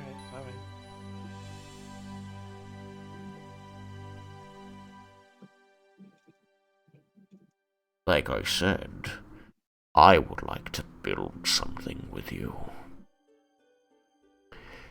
It won't do for us to be looking for ways to harm the other. Now then, are these terms acceptable to you, Dragonborn? Are you ready to get your friend back? I'm ready to sign. Wonderful. He's going to once again snap his fingers, and the page is going to dissolve from Leah's hand and rematerialize in his. At which point he's going to extend his other hand, palm up, claws spread toward you as though to shake. I'll shake. Before you shake, Oh, wait, it might be what? good to have someone view the contract at least for a distance to make sure it didn't change as it, possibly disintegrated and got reworded in his hand.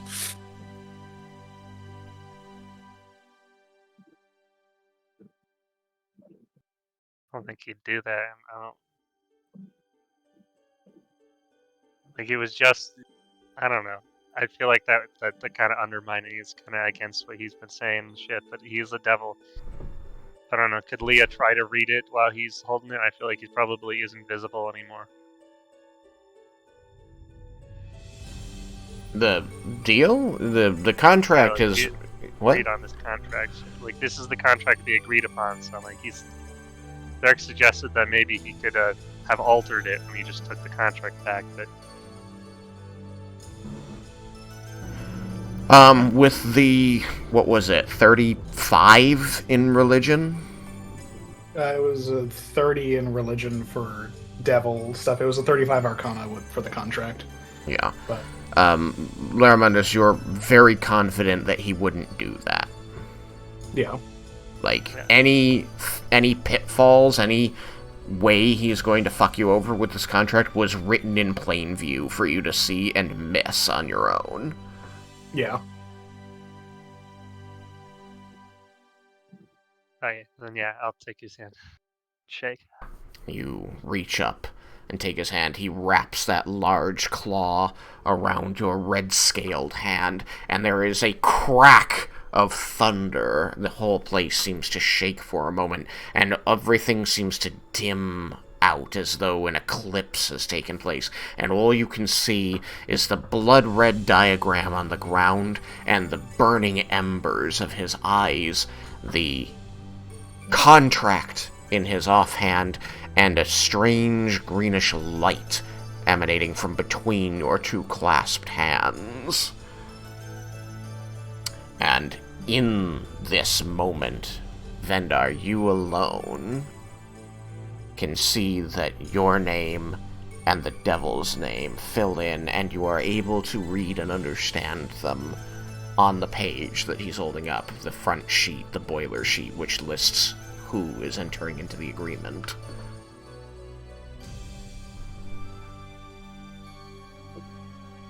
I will send you that name.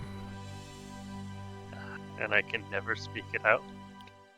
So saith the contract. Where are you in my damn list? Why do I always do this to myself when I can instead just do this? Message.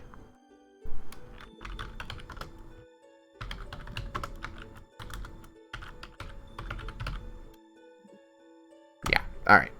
That's what you see.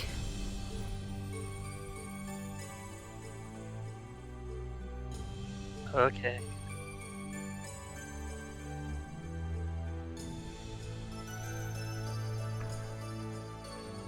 And as the eclipse appears to end, the light between your hands dimming, he releases you, and he closes his other hand, and the contract vanishes.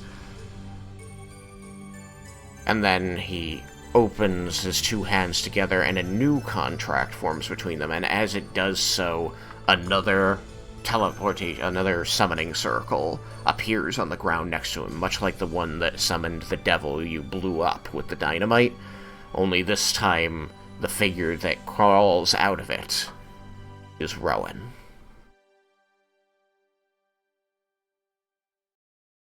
You see that the drow is wearing rags and is bound in glowing green chains.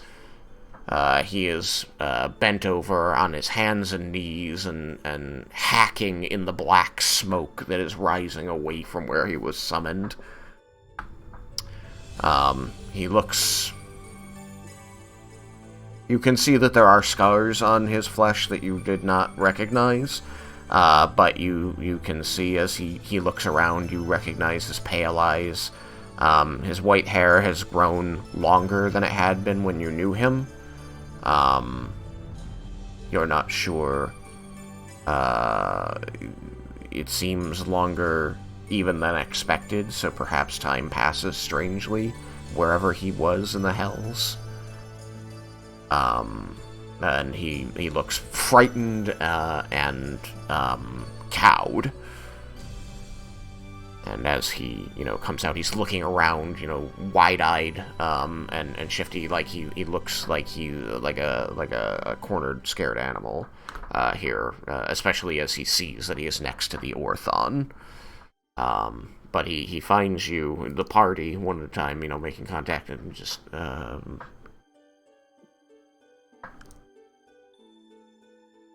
he doesn't say anything immediately.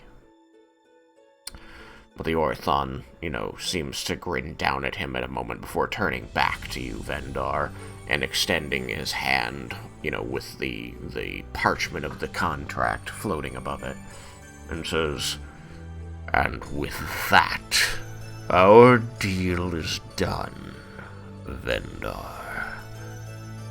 He is yours to do with as you please." Alright. Well, be seeing you. I'll reach for the contract. You will. You will. And he's going to crouch down next to Roen, who seems to, scoot back, toward the water's edge. And he breathes at him and says, "And you know what you must do. Be good." And he's going to step back to the center of the summoning circle through which you brought him here, and he's going to say a phrase in Infernal, and there's going to be a brilliant light that blinds all of you completely. You hear a ringing in your ears, and your eyes are burning with this white light. And as you open them, you rub the pain from them and slowly become able to see again. The devil is gone. It is just you here in the garden, Roen on the ground in chains that rattle as he shivers. There's a hole over by the wall in the ground, and in the wall there's a lot of damage in here, and you have no memory of anything that transpired, except that Roen is here because you agreed to give up those memories. So you know that you did something, and that you got what you asked for in exchange for the memories of doing it.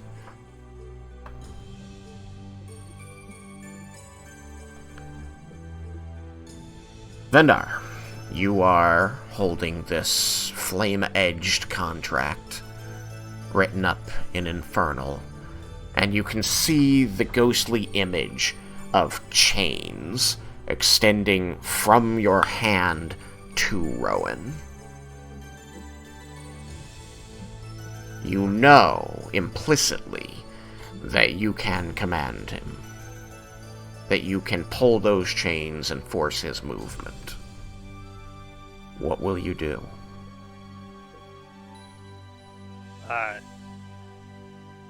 Ilya, can you read this contract? Tell me everything it says. That's strange. Okay. Rowan's contract. Oh, it's Rowan's contract. Yeah, he's showing you seemingly a piece of parchment that seems to float above his hand unnaturally, and it seems to be a black burnt paper that is lettered in glowing red infernal text. You've never seen anything like it.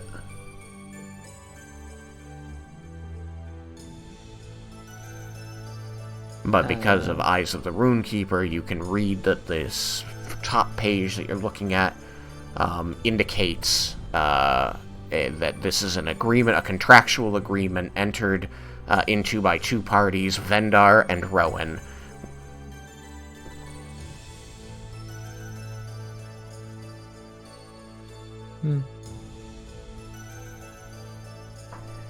Going deeper, you can see that it's a pretty simple agreement. Basically, Roen gives up all control and agency over his life, actions, thoughts, and words to the holder of the contract, Vendar.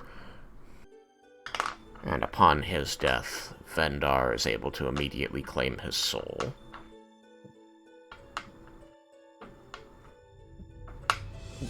Vendar, are you a demon now? By the way, I did not read this one in the telepathic bond. Okay. Good to know. And I will just remind you that you have no memory of reading the previous one. Yeah, This is a contract that's identical to that other one, but you feel as though you've never seen anything like it. Yeah, that's Okay. that's Now, why am I I asked. capable of reading it on my own, actually? Like, do I need to be able to speak Infernal to read it, or can I read it because I'm magically part of it? That's an interesting question. You did give it to her. You have memories, and you assumed you couldn't read it. But now you can, having had that thought, you can look over as she's reading through it and asking you these questions, and you can see the infernal text kind of slides around and morphs right before your eyes and becomes common. Ah. It does not become common for you, Leah. It stays infernal. No, I'm not a devil now. But... Anyway, I'll take that back. Just so that you know, Derek, if you, at this time, if you wanted to have Roen do anything specific, you may declare actions for him. Just know that he is aware of the power that sheet of paper has over him, and he doesn't know the agreement, that Vendar went into. Since I don't have any clue of his immediate past or even recent past, True. I would appreciate if you would start, and then I could try to take over once I kind of get a vibe for how things have been. I will say that he has no memory of the meeting that just happened because of the wording of the contract that Vendar did sign, which said that anyone associated with Vendar at this meeting gives up their memory of the meeting. And Roen was there before the meeting concluded, before everyone's memory was taken. So what Roen knows is that... What Roen knows is that he was serving Lolth, trying to further this plot that Lolth and Tiamat had agreed to, and the party kept fucking up all those plans, and what he became aware of too late was that Tiamat was able to, extract vengeance for Lolth's failures by claiming you and dragging you to the Hells. That was basically the punishment from Tiamat to Lolth for failing to stop the party.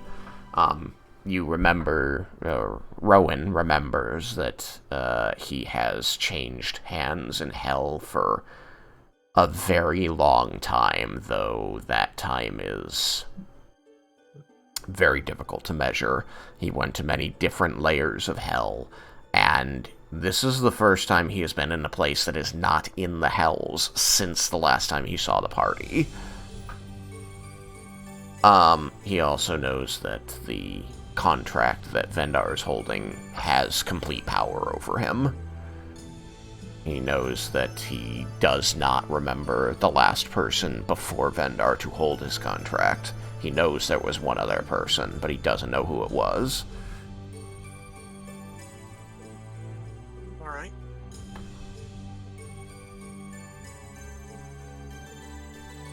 Start with just... Certainly a lot colder here. Or actually would be warmer. What Valence Circle was. Insert appropriate temperature reference. Yes. I think Nessus is cold, but I'd need to check on that. I'm always forgetting which of the Hells is which. It was cold last night, so... Yes.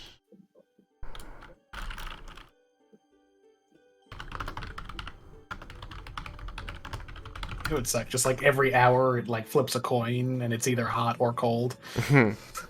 Or it's really hot or freezing cold. It's 100 degrees Celsius or -50. Land of Extremes. So Cania is the super cold one, but there are cold regions. And there are volcanic regions, so it's pretty... Actually, Nessus is really diverse. On Roen, you'll see a large mix of emotions both glad to be free, kind of upset that it took so long, but, things are things. Could anyone tell me what happened?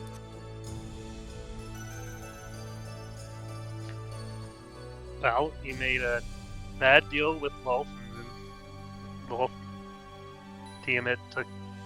Wolf was in some agreement with Tiamat. Tiamat took Yes, you I to hell. figured out how I got there. I don't know how I got here. We made a deal. That's as much as I can say. What is it you plan to do with the deal you made? He says, kind of eyeing the contract.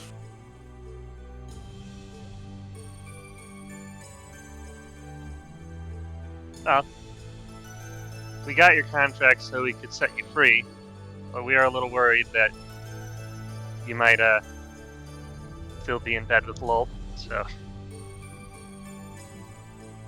what are your thoughts on that? I mean, she did quite literally send me to hell. Not exactly looking to sign up for that again. Not exactly looking to sign up here again either. No, you don't have to, as long as you're not going to do anything to try to stop us or hurt us. You No, think our it last- certainly changed. New place you have here, as he says as he notices the sky. I think one of the servants probably comes up to you and has however you commented on the weather being in a manner that was uncomfortable, like clothing appropriate for that, and probably food. Once he sees the food, he pretty well ignores the lot of you.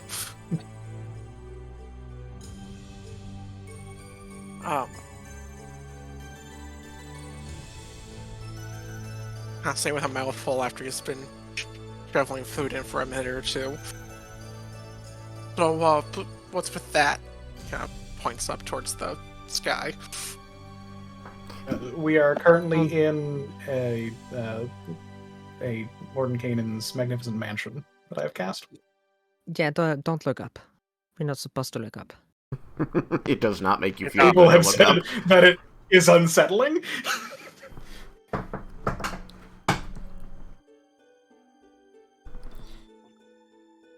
But it is a little, just a little bit troubling to see this place that otherwise feels like the material plane, and then find out it's not.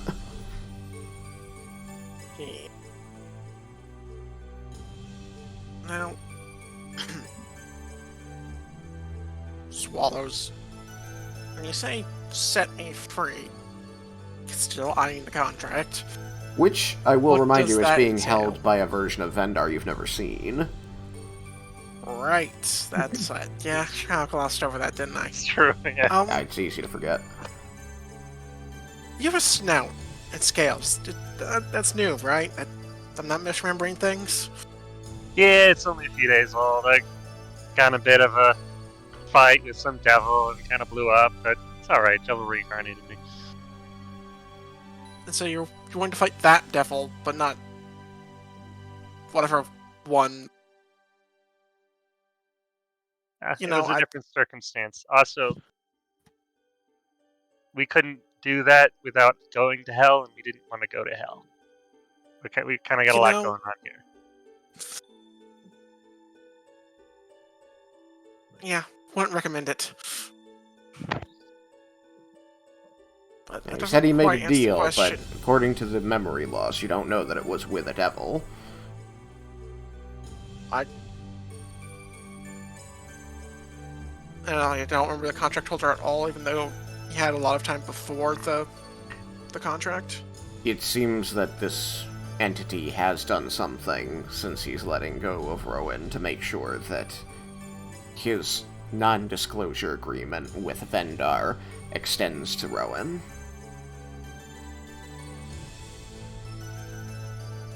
I thought that was just surrounding the deal, not necessarily his previous experience. Sure, Keep but remember, I will only say that the contract that Vendar holds gives him power over everything about Roen, including memories.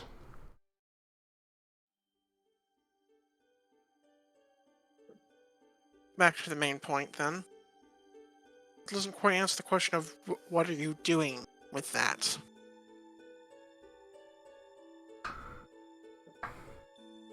For so long as that exists, there is no freedom. I'll talk over the mind. I mean, should I destroy the contract now, or do we want to wait until after the dragging? Because I know there was questioning on whether he would be a problem for us with the contract. It's impossible for him to be a problem, but I don't really feel good about keeping him under contract. What others think? I think that we do not need to have him under the power of the contract in order to make sure he is in a position to not cause problems for us. Yeah, I've read the contract. I've tear it. I've ever destroyed it. Do I have a good idea of what, like, is, just, like, ripping it in half the thing to, do I know a thing that one could do to nullify a contract? It's like a contract like this, according to your 30, is manifest will. And so the person who controls it can similarly will it to stop existing. So the short answer is yes, you can tear it in half and destroy it. Yeah, just because that's a good, somebody doing that is, manifesting that will to make it gone, and, effectively ripping it in half does that. Right. But, you wouldn't need to. Exactly. Yeah, so if I rip it apart, nothing would happen, I assume. I would just not be able to. I mean, he handed it to you. Does that legally make it? No, it's still. I mean, it's still legally his. I also took it back at this point. So. It's whoever holds the physical, whoever is in possession of the physical object is the one that owns the contract. That's how they've been functioning. So I suppose there was a moment in time where it was Leah. Then, while reading it, she would see her own name on it, wouldn't she? I think that's true. Yeah. Alright. Well, anyway, if everybody's in agreement, then I'll just go ahead and rip the contract in half. Okay. I imagine that when Leah saw her own name, she probably would have, given it back just because, she did not agree to be on a contract, so... Yeah. Probably that was jarring enough that she would have just forced it back to him. Absolutely, yeah. Absolutely. So yes, you are once again the holder, and you take the contract in two hands, and, working from the top, you tear it in half in one swift motion, and you see that the two halves, appear to fully catch fire, burn to ash, and the ashes rise up, and as that ash begins to float away, you see the ghostly image of chains between you kind of fizzle, blink in and out of existence for a moment, and then fade, and then the chains that are on him, the ones that were much more tangible looking, seem to puff to a green smoke and fade away as well. And for the first time, you kind of see a bunch of tension release from Rowan's shoulders. He just sort of slumps, like he was already sat on the ground, eating these foods and just looking very tense and distrustful. But the moment these chains disappear, you see a bunch of that tension just go out of him, and he kind of sags into himself for a moment.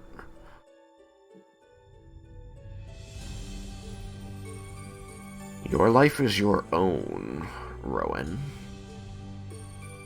And people can't command you with a word or a tug anymore. What do you do?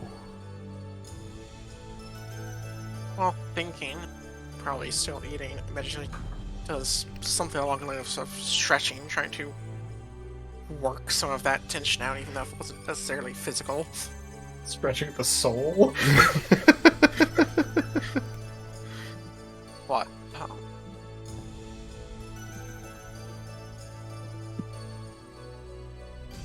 He's doing stretches. So, right? To be honest, didn't exactly expect you to just tear it up. What is it you're expecting? We're not really expecting anything. Just we got dragons to kill. We need you to not fuck with that. Otherwise, you're free. And our last meeting wasn't exactly good. You were our friend. We didn't want to just leave you in hell. So I'm sorry we left you in hell for so long. Was unpleasant, to say the least.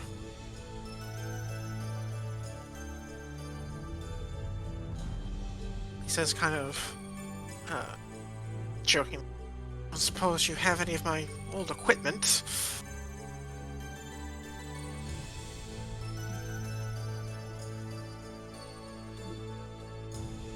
Out of character, did Roen leave anything with us? No, he took his half-plate shield, bloodblade, and mistborn cloak with him. Does not have those. Yeah, I'm afraid not. Those weren't part of the contract, apparently. You know that the first holder of your contract in Avernus took them from you. Gave you the clothes you wear now.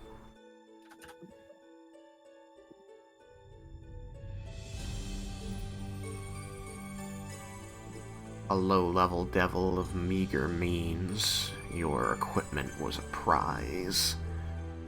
And they were proud to show off that they would want it from you and that you would not have it. They were cruel.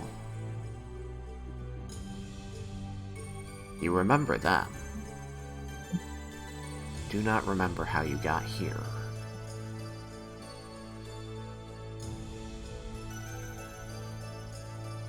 No.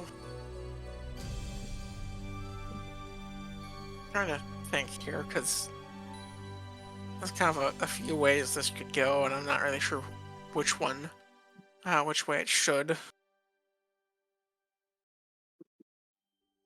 You still have all the powers of a Shadow Dancer.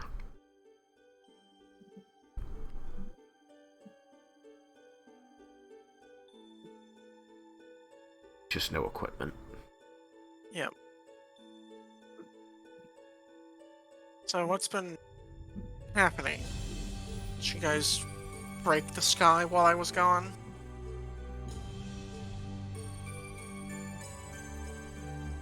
Well, we've done a lot. It's been dealing with lots of dragon stuff. We fought a couple liches, killed some undead,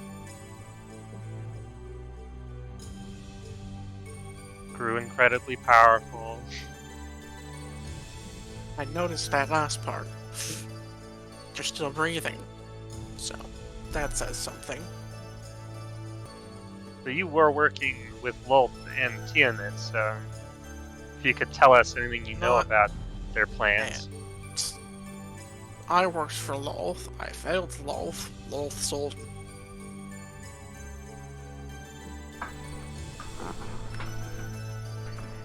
You were essentially just trying to stop us, right? You weren't part of anything bigger.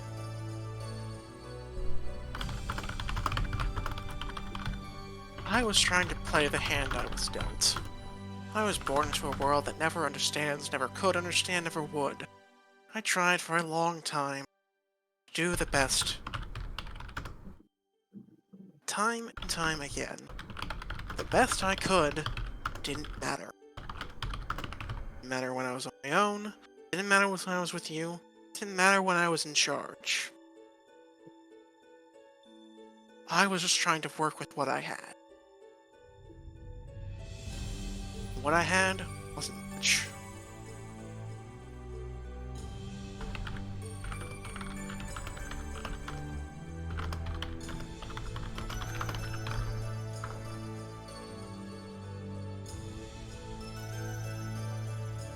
Well, you were certainly dealt a shit hand, and we don't.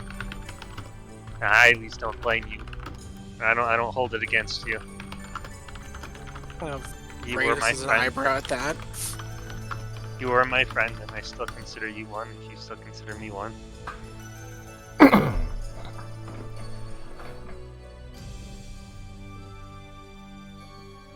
Even after the whole Bahir incident, was Roen around when that thing got utterly obliterated, or he left by that point? I don't think he would have stayed that long. I'm pretty. What I remember is he jumped out the window and started teleporting away, so the party couldn't catch up with him because of his shadow dancing. And as they're watching him teleport away, that's when the Bahir came in the window. So I don't think he saw it die, but he did arrange for it to be there. Just even after the Bahir incident, Raiken's like, the what? I don't ever remember meeting a Bahir. We've been over Yeah. this multiple Big blue times. lizard breathes lightning. Yeah, he can't Does- remember. He Doesn't ring a gave- bell. He gave his memory to a fae. Is that what happened? Right, no, never mind. That was actually a pretty spectacular fight. Raiken was very impressive. He turned that thing to mush. You're shooting me. That does sound like. But Yeah, I he did- feel it like was- I it would was like, remember that. It was one of the most powerful attacks we've ever seen. It was impressive, and that's why he gave it to a fae, because he loves, you know how he loves to brag. He's Oh, Vendar, you flatter me. Just a fuck up the whole way down, aren't I?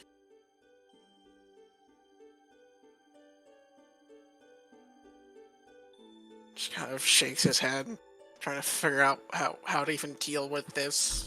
The party being more friendly to him after he tried to kill them. It's a lot.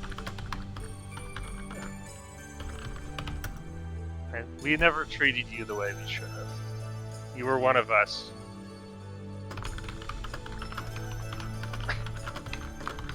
Alright.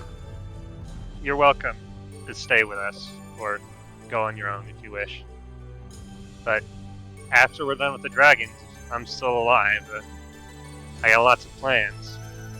I can make you part of them. You can have a place by my side. This is far too early for anything like that, but I will at least think about it. You asked about what I knew about Lolth's and Tiamat's plans. So I said I don't know anything about Tiamat's, and, well,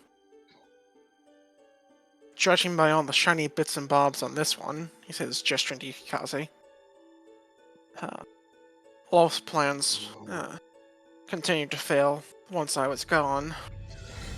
Her whole goal was just to stop those three things from being collected.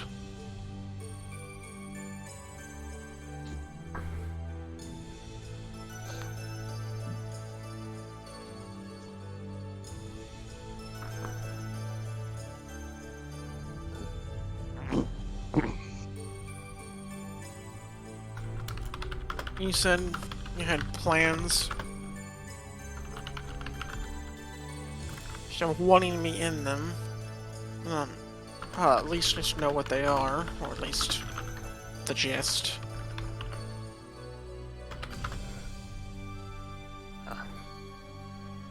I have lots of ideas. I've become quite the inventor since since we last saw each other.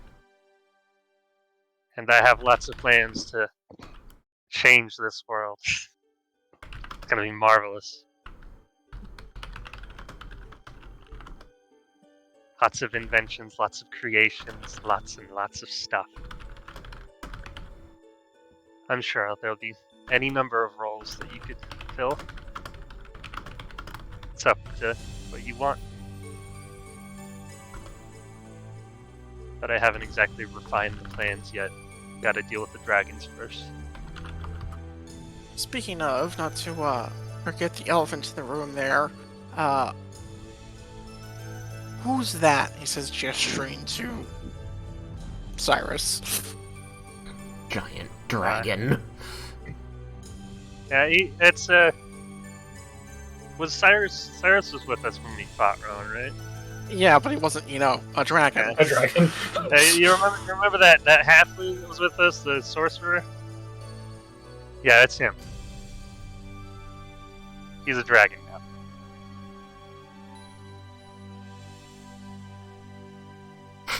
Nothing is as it was. Like I said, we have some powerful magic.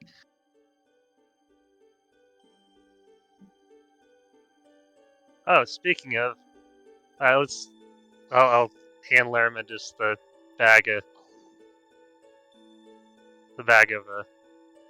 residuum. Yeah, you can go and spread that back out amongst people.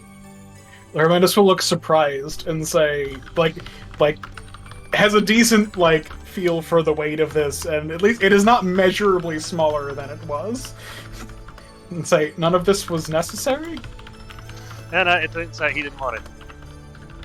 Interesting. And then he passes it off to Sebastian and tells him to split it up as it had been. Oh, good. I don't have to modify my sheet.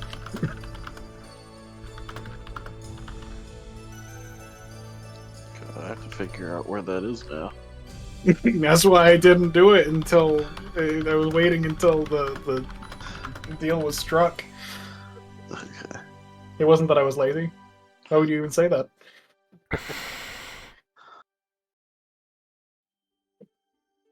Your fight with the dragons, is it close? Ever since my vacation, says in air quotes, haven't exactly been kept up to date. It is imminent. We have an army, and we're training them as much as we can, but soon, within the next couple weeks at the latest. But really, we could go whenever. It's just a matter of trying to prepare. Though we should still try to contact the Empire of the Four Queens, because they were sending troops, and we haven't actually talked to them.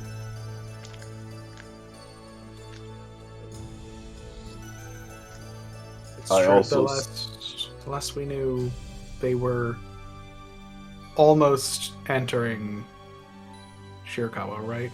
Mm-hmm. But that was a couple days ago now. Yeah, so we should try to coordinate with them. So they may have landed at this time. I also still have 2 possible companions to call on that will help us in the battle. Who? From my days in the Feywild. Just frowns. I got souvenirs.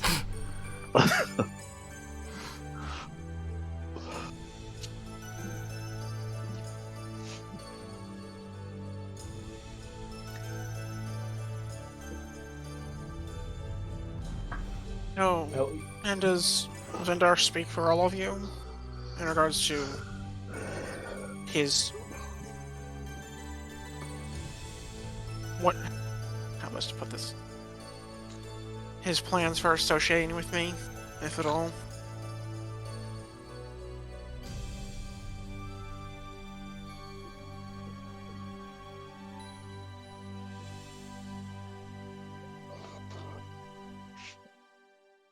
I believe that Vendar's plans that he was talking about are longer term, and I don't foresee myself spending appreciable amounts of time with him in the farther future. My duties will keep me away from that. Larmindus never hates know. us. I'm sure I'll be engaging with the guild. I am I'll ask for you certain. specifically. I will be in a different country. It's okay. You're powerful enough; it doesn't matter.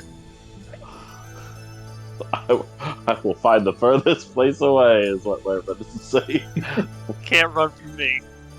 Roen had asked which guild. Or Cyrus had asked which guild. Rowan. At the moment, anything I say is from Rowan. Okay. I believe that after we have dealt with the dragons, my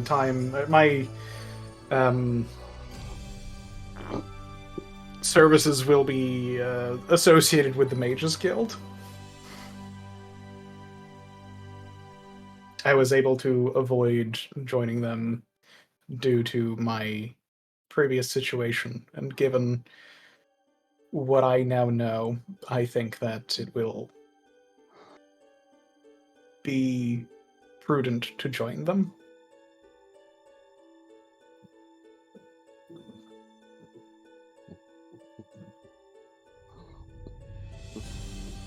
So then to make sure I understand what was said correctly.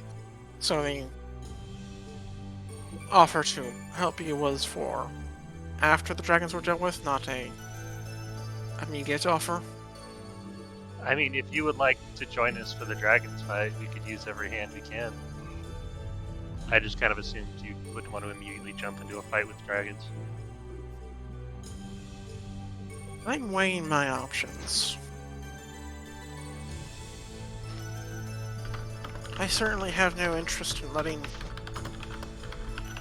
Tiamat or her children, friends, allies, whatever you want to call them, out running around. Had enough pain at her hand as it is. But I'm just trying to get an idea of what is happening. But for now, I need rest and time to think. This particular mansion will disappear in, I state, the number of hours.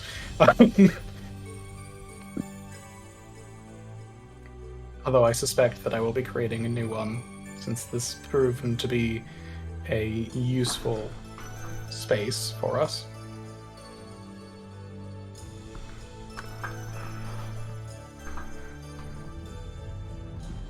You may rest in comfort here.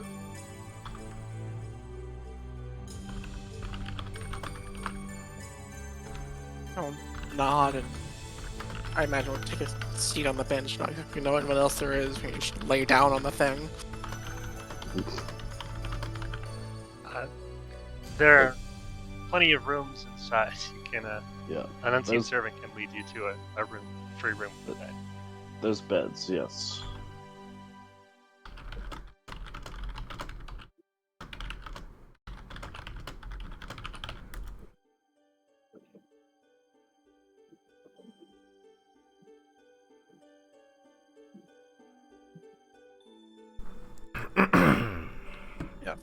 Anyone directs him to where one of the beds is, then he'll go to one of those.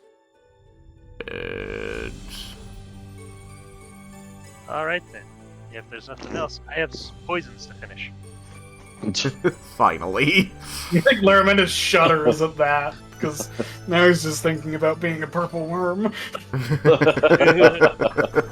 It was just so recently. It was so uncomfortable. You had Can't wait to do it again. You had to have somebody in you.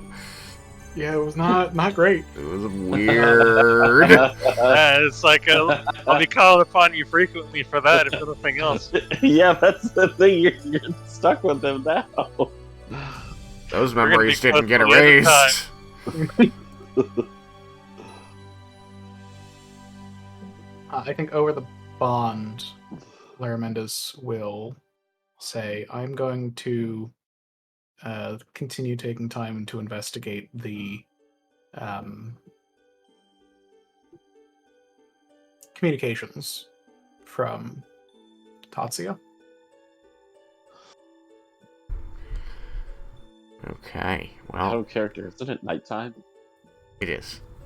It is. Laramendas is it's like getting very tired, but knows that his spell is only going to last for so long and kind of needs to spend more time there. Because this was a larger divergence in his efforts than he was hoping for.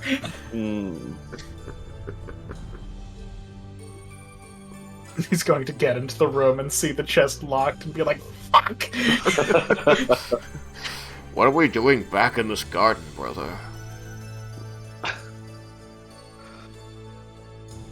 What do you mean?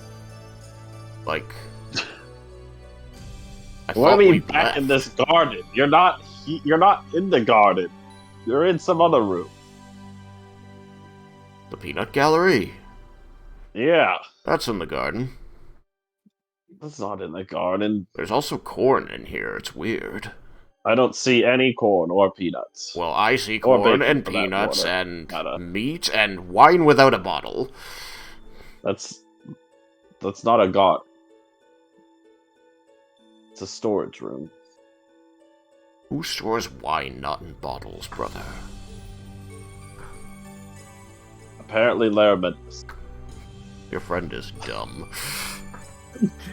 Play Morton Kanan. You need a barrel of wine. And with that, I'm going to call us there, because it's 10:30 or so, and say, that was fun. The devil was fun. That was I'm glad we a did lot that.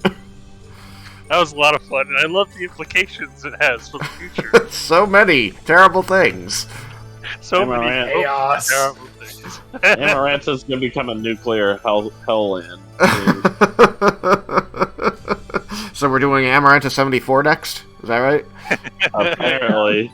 76? Yeah. Amaranta 76? Alright. Yep. Well, I love how much the Earth's going to affect the future. terrible. Just terrible. Alright, thank you all for being here. I hope you had a good time, and that was interesting. That was very interesting. I'll see you next time on Everybody Loves Raiken. Bye, stream. Goodbye. Bye.